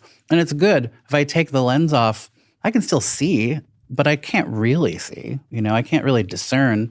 And there is some element of the thing that you're describing that just sounds like you have these feelings if you feel doomed. There's lots of circumstances in life where like the logical conclusion is, oh shit, I'm doomed. This is all going wrong. But really, the knowledge that you have that tendency or that filter puts you in a position at least to, to have the hope, but also to have it still takes enormous strength not to just lean back into your perception because it's your perception. Yeah, and there are times, like you said, the thing is about these things is that it's so deceptive because there are times when you legitimately have these feelings. And there are things in life that are really scary, especially if you're a musician dealing with weird managers sometimes and record companies who are telling you, they gaslight you for life. It's like a career gaslighting with these people. And, like it is scary and it's so hard to keep it going. And you can't exert any influence on it yourself. You can't participate if you're doomed. Right. But, it's a difference between being impossible and being hard. Yeah. Lots of things in life are hard. Shit, just this career we decided on in the first place is really hard, but we did it, and so it's nearly impossible for everyone, but we did it. So there must be other things we're capable of. And you're like, you realize, at some point, I am a very capable person. I've done a lot of things that people consider impossible. Yeah. I crawled out of the hole I was in with that hallucinatory acid shit when I was a kid to get all the way here. And that was hard. Yeah. So I can crawl out of this hole here too, hopefully. Yeah. And have a life. But it's just going to come with some difficulty. The way people talk about mental illness and creative endeavor is usually pretty disgusting to me. But is there, since you've become more aware of how this thing functions, have you perceived it having any influence on the work you've done or the work you do now? Not in any good way. I don't think there's anything cathartic about it or... Well, yeah. It doesn't help in any way. I just think if you're going to have a terrible day or a terrible day where you write a song, I'll take B. Right. Because at least I did something. But, I think it hampers things now in ways that, one thing it does, the weird thing about the dissociation for me is that I don't always retain things that, life is a series of experiences. Like say you think of the days in your life as a card from a deck of cards. Monday, Tuesday, 3. Eventually you get a pile. And that's experience and memory and life. That's how life works. But with the dissociatives, often it's just like putting a card down and it's still only one card. Like you don't always retain things. Right. I have to teach myself to play piano again. I completely forget how to play between every record. I don't play and then I don't remember how to play. And then I get really frustrated with how unable to play well I am. Even after all these years, I haven't gotten any good, right. That's really frustrating. I just don't always retain things. I don't retain attachments the same way as other people. I don't retain experiences the same way always. I have to I make a lot of notes for myself. I've been cooking for years, and I cooked when I was younger. And then during the pandemic, I decided to cook like I used to work on our podcast. I would study and I would learn to cook I started with I want to cook a whole Chinese meal. I want to learn to do this. I just started with all these things and worked on them because I had nothing else to do during the pandemic after a while. but I don't really remember how to cook much of it. Like I have, my phone is filled with notes and recipes and instructions I've written to myself. Like I've got 100 recipes in there for things, and I need them because I forget even simple stuff. I kind of forget how to do it. Right. And it doesn't just sink in like I just know how things saute and work. Like right. I have to work on it, experiment it, and keep notes. And if I keep notes, I can cook whatever I want for anybody. But it's weird. It just doesn't seem to like gather like a form of experience with me. A lot of things don't. I don't think it helps the art. Lately I've been more frustrated with my playing. So I play less. But I'm also in a place right now where I'm getting a little more ambitious about the kind of music I want to do. Yeah. And the problem with that is that like I used to just know when I'd written something great. I could play it back and it was great. And I'm writing a lot of things in the last few years that are a little beyond my ability to play, but I have them in my head. But it means that I can't just play them and know they're great. And so I start doubting them in ways I've never done before. And I we did the suite a few years ago.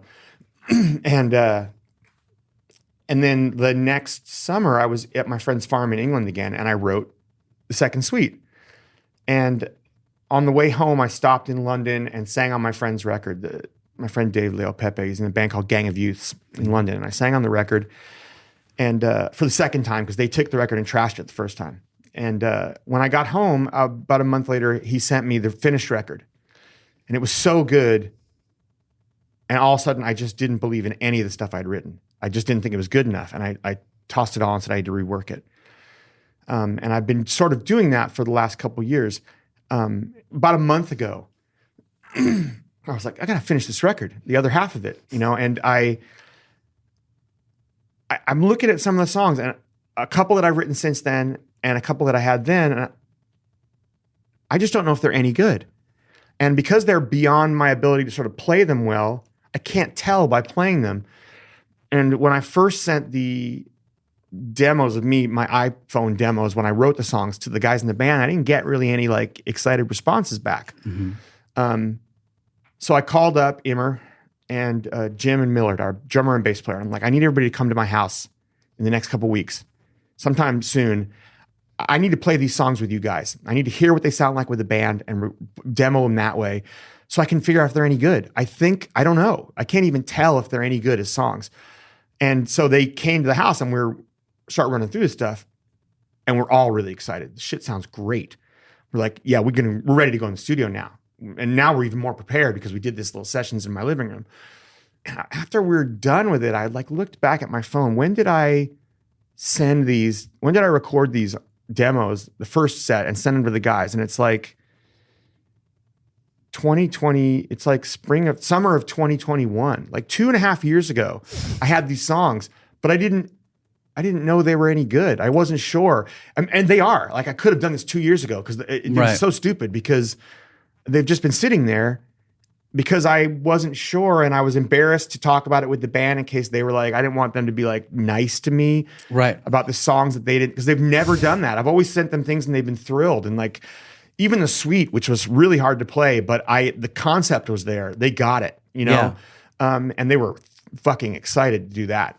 But these ones, I didn't get anything back and I wasn't sure. And like, but now they're like, we got to go in the studio right away. They're excited. They're off their fucking rockers about them. And so am I. But like, how did I not know? But I didn't, and that's a change. And you've never had that before? Not really. I had it a bit before Somewhere Under Wonderland, where because once again, I was trying to write different kinds of songs. It was partially because around 2010, I did two things. One, we made a record of covers because I really wanted to. And I love playing other people's songs. Yeah, it's great. And two, I was working on this theater piece, and we got invited to Ojai Theater Playwrights Conference, and we did it out there. So one, I was really, I experienced immersing myself in a lot of other people's writing. And two, I wrote for people that weren't me, like writing for women for the first time, So writing for different voices and writing for fictional characters, which I'd never really done. Everything had been so autobiographical. And I realized that like, it's a waste to spend your entire life singing one person's music, even if that person is yourself. because there's all this other stuff to be out there. And I'm still a musician, not just a writer. I'm a singer and a musician. And like, there's a lot to be learned from singing other people's stuff. Yeah. But two was that like, I can write songs that are deeply felt without them being about me. The plot doesn't matter. It's the feelings that matter. Right. And I can write fiction. Like what is the great art form of, it's not nonfiction writing, it's fiction writing. That's where all the great writing was done over history. And I realized, how have I missed this my whole life? Like I can write stories, but when I wrote those songs at first, I really wasn't sure about them. They didn't feel the same way the other ones had felt. And it wasn't until I played a bunch of them for Immer that I realized, he was like, no, these are fantastic. We've got to make this record. And we made Somewhere Under Wonderland. But it was very influenced by both writing the play and writing and recording all those other people's songs. But at first it just seemed like if you're judging good apples and someone gives you an orange, you're not going to necessarily see that. It might not seem like a great orange. It might seem like a shitty apple or just a weird apple. And I think these songs, when I started to write a little bit of a different way back then, it seemed like shitty apples, not oranges. And it took me a while to figure that out. And I'm still kind of dealing with that, you know? I mean, it's in some ways the least commercial title you could ever pick, but Shitty Apples is a pretty good title for something. But it's interesting though, because, you know, I've often felt like songwriting in the idiom that you and I both work in, and that basically, you know, rock and roll pop songs kind of thing, it functions a lot like fiction because fiction, obviously there are many degrees to which fiction isn't autobiographical, but really also it almost always is to some extent autobiographical. But then it starts with the self and, you know, details get changed and it becomes another thing a lot of times. And I think that essentially the post-Beatles world of songwriting essentially is the same way. I mean, yes, it's autobiographical, but aren't there also crucial details changed, not just names, but, you know, certain details that either let yourself off the hook in some way or maybe put yourself on the hook in some other way or indict this or that other figure. It seems like to some extent you already work in fiction to one way or another. But if you're questioning or even just experiencing a weird schism in how you relate to yourself, it makes sense that it would just come a lot harder. The sense of, well, is this even worth anything? Yeah, I wasn't sure. You know, and even though it is all fiction, you're right, but you don't necessarily think of it that way. Right. And you don't, and it never gets attributed that way. It always gets treated as though it's right out of your direct experience. And like autobiographical songs aren't true, or everyone would just vomit their diary entries on the writing. Exactly. Like we're not responsible for being true. We're responsible for giving you feelings, you know, like, but I remember when I was growing up, I was a big fan of Joan Armatrading. I really loved her writing, but she would always say, none of this is autobiographical. These are not songs about me. These are just songs. She was very I remember it from all her interviews. She was so determined to point that out to people, which is the opposite of what most people say. Right. But I remember it does give you a little, I was like, I wish she hadn't said that, because I felt like it gave me some distance, even though it doesn't matter if the plot is fiction, the feelings are real. Yes. You know, and the feelings are the only thing that really matters. Like, does it, and it took me a while to realize that, and it was a big adjustment. It's put me at a little bit of a distance at times, that I don't write as much as I used to. Well, given that, though, it's interesting that, you know, the Butter Miracle record, EP, is so ambitious, like structurally ambitious, if not melodically, but also melodically. I mean, I spent a lot of time listening to that. It's, first of all, really good, but also it's conspicuously sort of, you're really trying, you know, you're really going for a thing that you haven't easily done a million times. And I'm wondering, I mean, first of all, I'm just wondering where for that ambition, but also like, it makes sense that you wouldn't necessarily have I don't know, did you have the same problem discerning whether that was all good? Because I wouldn't imagine. It's really fucking good. I mean, it so much gave birth to itself that I think in the years after Somewhere Under Wonderland, where it actually turned out those songs were good and the record turned out great. And it was the first time we had a record company where I felt like they did everything they could do. They were so into it. Like when I met with the president of Capitol, and he was like, I love all these songs. I really love Palisades Park.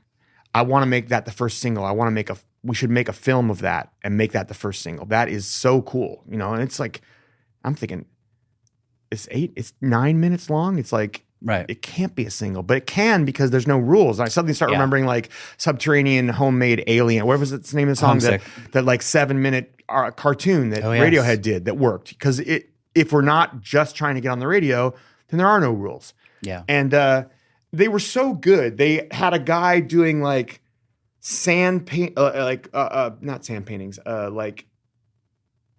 visual illusion, like chalk drawings on the street for every single we put out. We did one song at a time. He just kept doing all this stuff. Like they really made an effort to promote that record. They did a great job. The best job I've ever seen a record company do of actually promoting our record.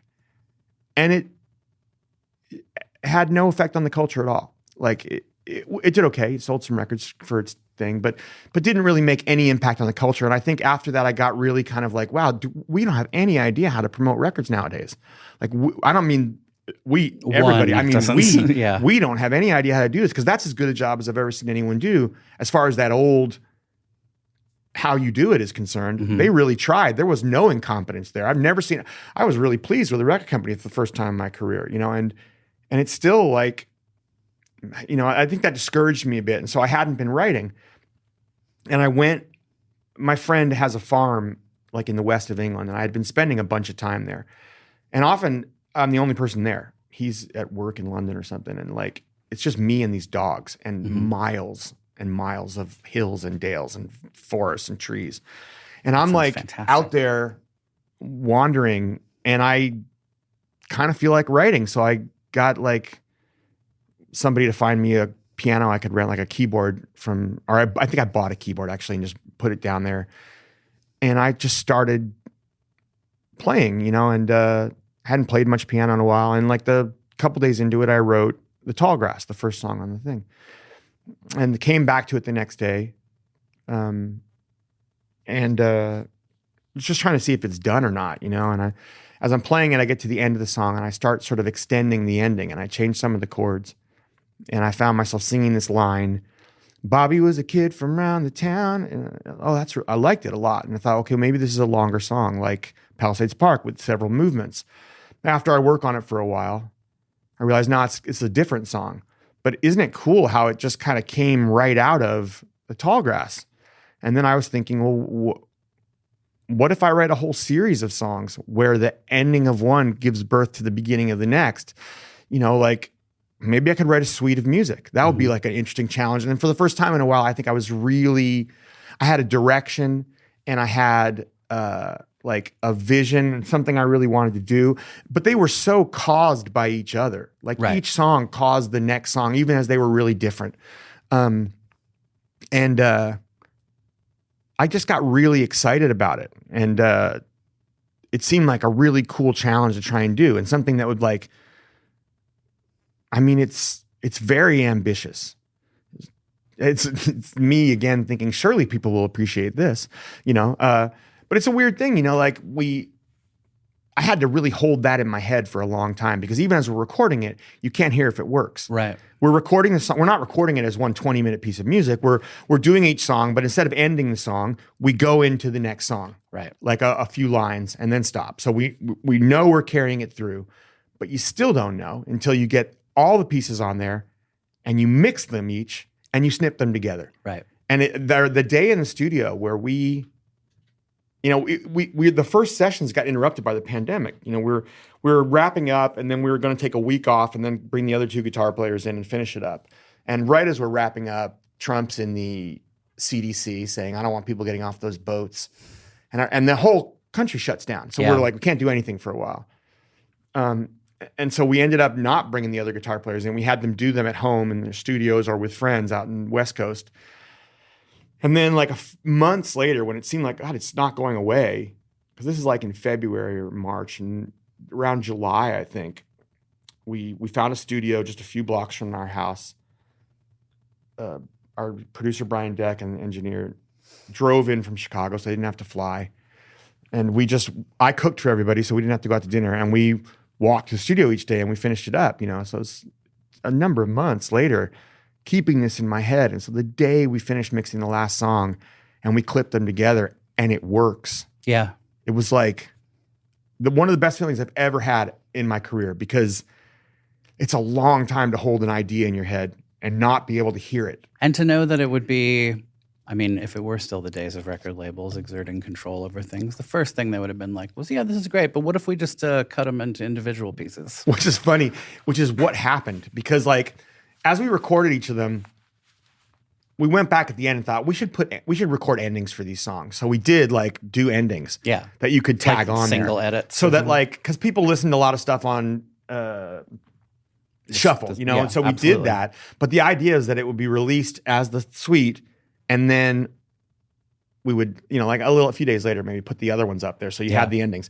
But the day it came out, they weren't keeping an eye on it. And they sent Spotify the clipped ones. And so when the suite came out and we're ready to make that impression, it came out as 4 separate songs. Right. And we couldn't even, it took them a week to get them to put up the suite the way it's supposed to be. Heartbreaking. It was all that time, and then they do it wrong. I have a handful of things that were very similar to that just kill you.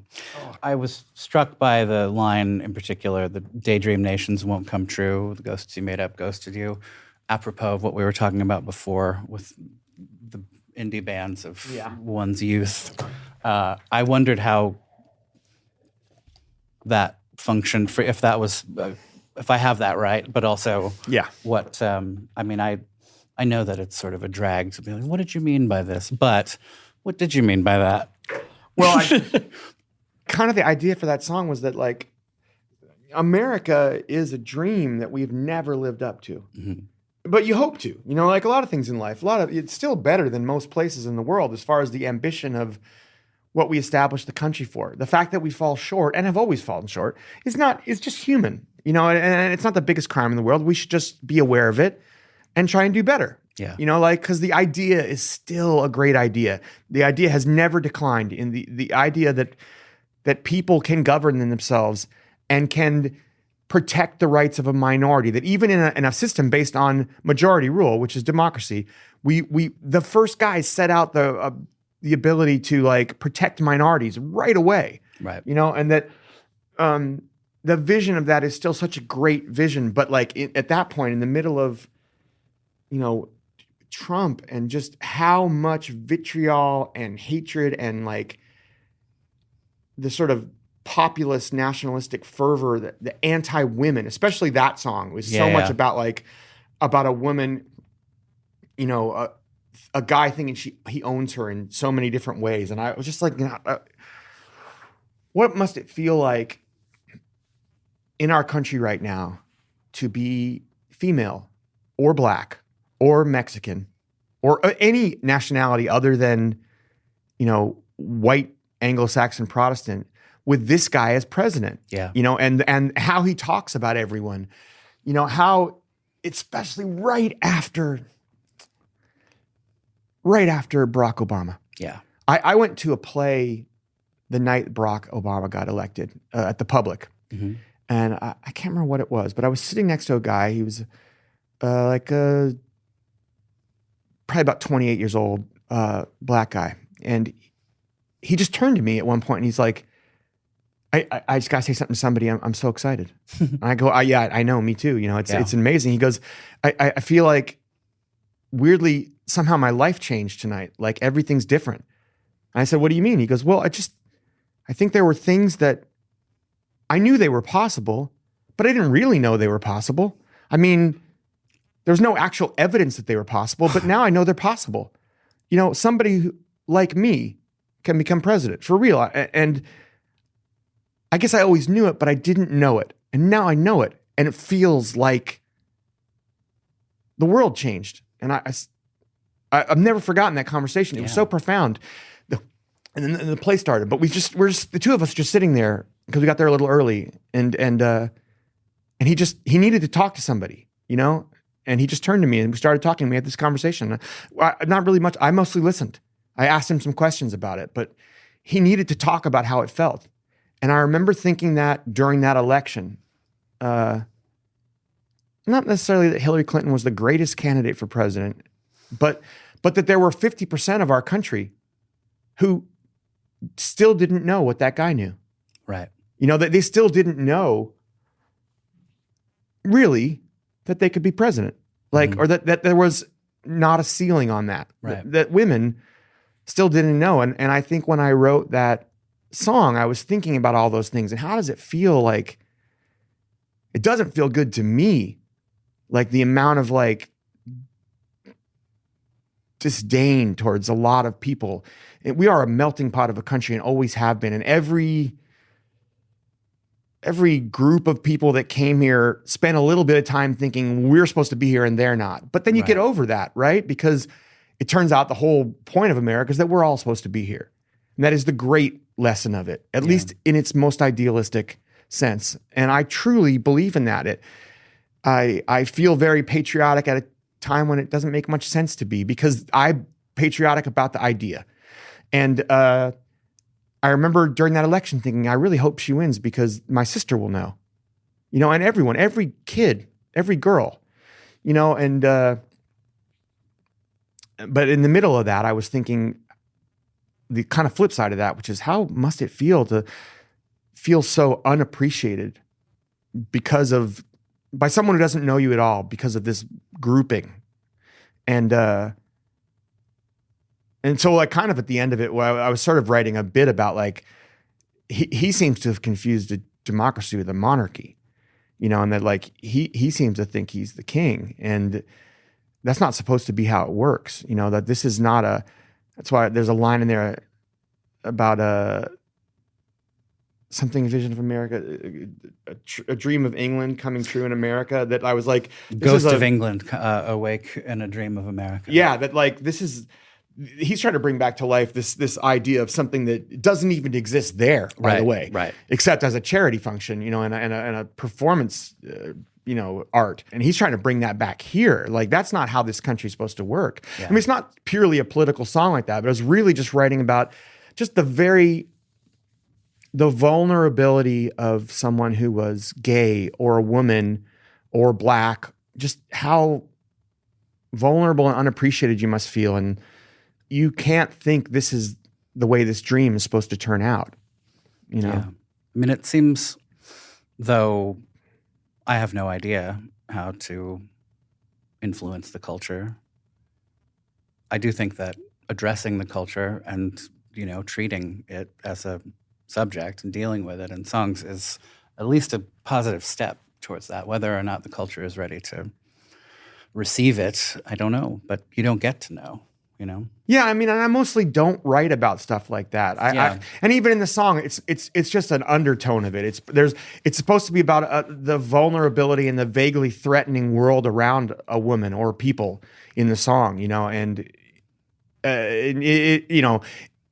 it could be about anything at any time. It doesn't have to be about, Donald Trump, but that's just part of it in my mind right then, but it's just about a country that doesn't embrace itself. It doesn't embrace the very nature of itself is a shame, because it's weird. The saddest part about it to me is that it's a bunch of people who truly want to be patriotic. They want something to believe in, and they want to believe in this thing. And yet they're losing track of what this thing is. And they're trying to be patriotic in a way that absolutely denies it. I find that what the guy Mike Johnson said a little while ago, he thought the purpose of the courts and the Senate and the Constitution, what they meant by separation of church and state was we had to keep the state from infringing on the church. Yeah. And I was like, well, that is not what it means. And it's not what it means. Yeah. It's clearly not what it means, because that's not a problem they had back then. The problem back then was the church infringing on everything, and they were trying to make it separate. And no, it's just, how can you even say that? How can you even say that should just be tattooed on everyone's forehead forever? Because that is the dominant state for me. That is my response to almost everything I hear being said in public by anyone near government. The outrage of it just grammatically, to say nothing of, idealistically or, in terms of any real ideas, it's brutal. We've gotten pretty far afield from the record business, which is good. I'd rather be anywhere but in the record business. That's true. We sure do. I guess it's probably getting on time to wrap up, but how has your singing changed over the years? How has it? I think it has. Oh, yeah. I mean, you get better. I remember being in my first band and really struggling. I had all these things I wanted to communicate in my singing and the songs I was writing, and all these feelings I wanted to get across. And I'm like, I'm saying this, but how do I make them feel it? And being like, I was a kid who had a nice voice, which is not the same thing as being a good singer. Right. And I always felt very, a little blunt, dull, like just unable to really get my point across. And Immer had me do this session once. Early on in my days, I was doing the great discovery that I could get paid to do background singing and sing on other people's records. But I did this one session for him. This band didn't have a singer, and they had this song, and it was really hard. It was a lot out of my range. It was much more aggressive than I was used to singing then. This is way before Counting Crows, and it was a real struggle all night. He pushed me to sing higher, harder. I remember I had a paper due the next day, and I thought I would just get this done in like an hour, and I was there all night. And I was so frustrated. But when it was done, I was like, wow, there's a bunch of different ways to sing, and like that I had never grasped before that night. And not that I learned it all that night, but I just being pushed past a lot of these limitations that I didn't even know were limitations. Not just singing stuff that sounded okay. It sounded good because I have a nice voice, not pretty, but other stuff, ugly sometimes. And ever since then, I've been trying to incorporate that stuff, and I've gotten better and better and better. Album by album, like there's a lot of difference in the way I'm singing on Satellites than there is on August. Yeah. And there's songs on Desert Life. I remember asking, we were doing this song High Life, and it just was too easy to sing, and it didn't sound good. And it just sounded plain and didn't have any struggle in it. And David Lowery said, we did this cover with Sparkle Horse a little while ago with Mark Linkus of Rainy Days and Mondays, and I made everyone play upside down. And I was like, was that any good? He's like, yeah, no, it sounds great, but it's like, it's hard to sing upside down. You mean physically? It's like physically hanging hard. From the ceiling? Or just like on your back with your feet up on a chair. Oh, yeah. And I was like, oh. And I tried it because you just don't have as much breath. Right. And it worked. It was like I sang a lot of High Life upside down. I had to get up for some parts and we do them over, but a lot of that song I sung upside down. I did the same thing on Saturday nights and Sunday mornings on on almost any Sunday morning. It's this really difficult song about dealing with all the drugs we take from mental illness. Lithium is heroin to me is the line in the song.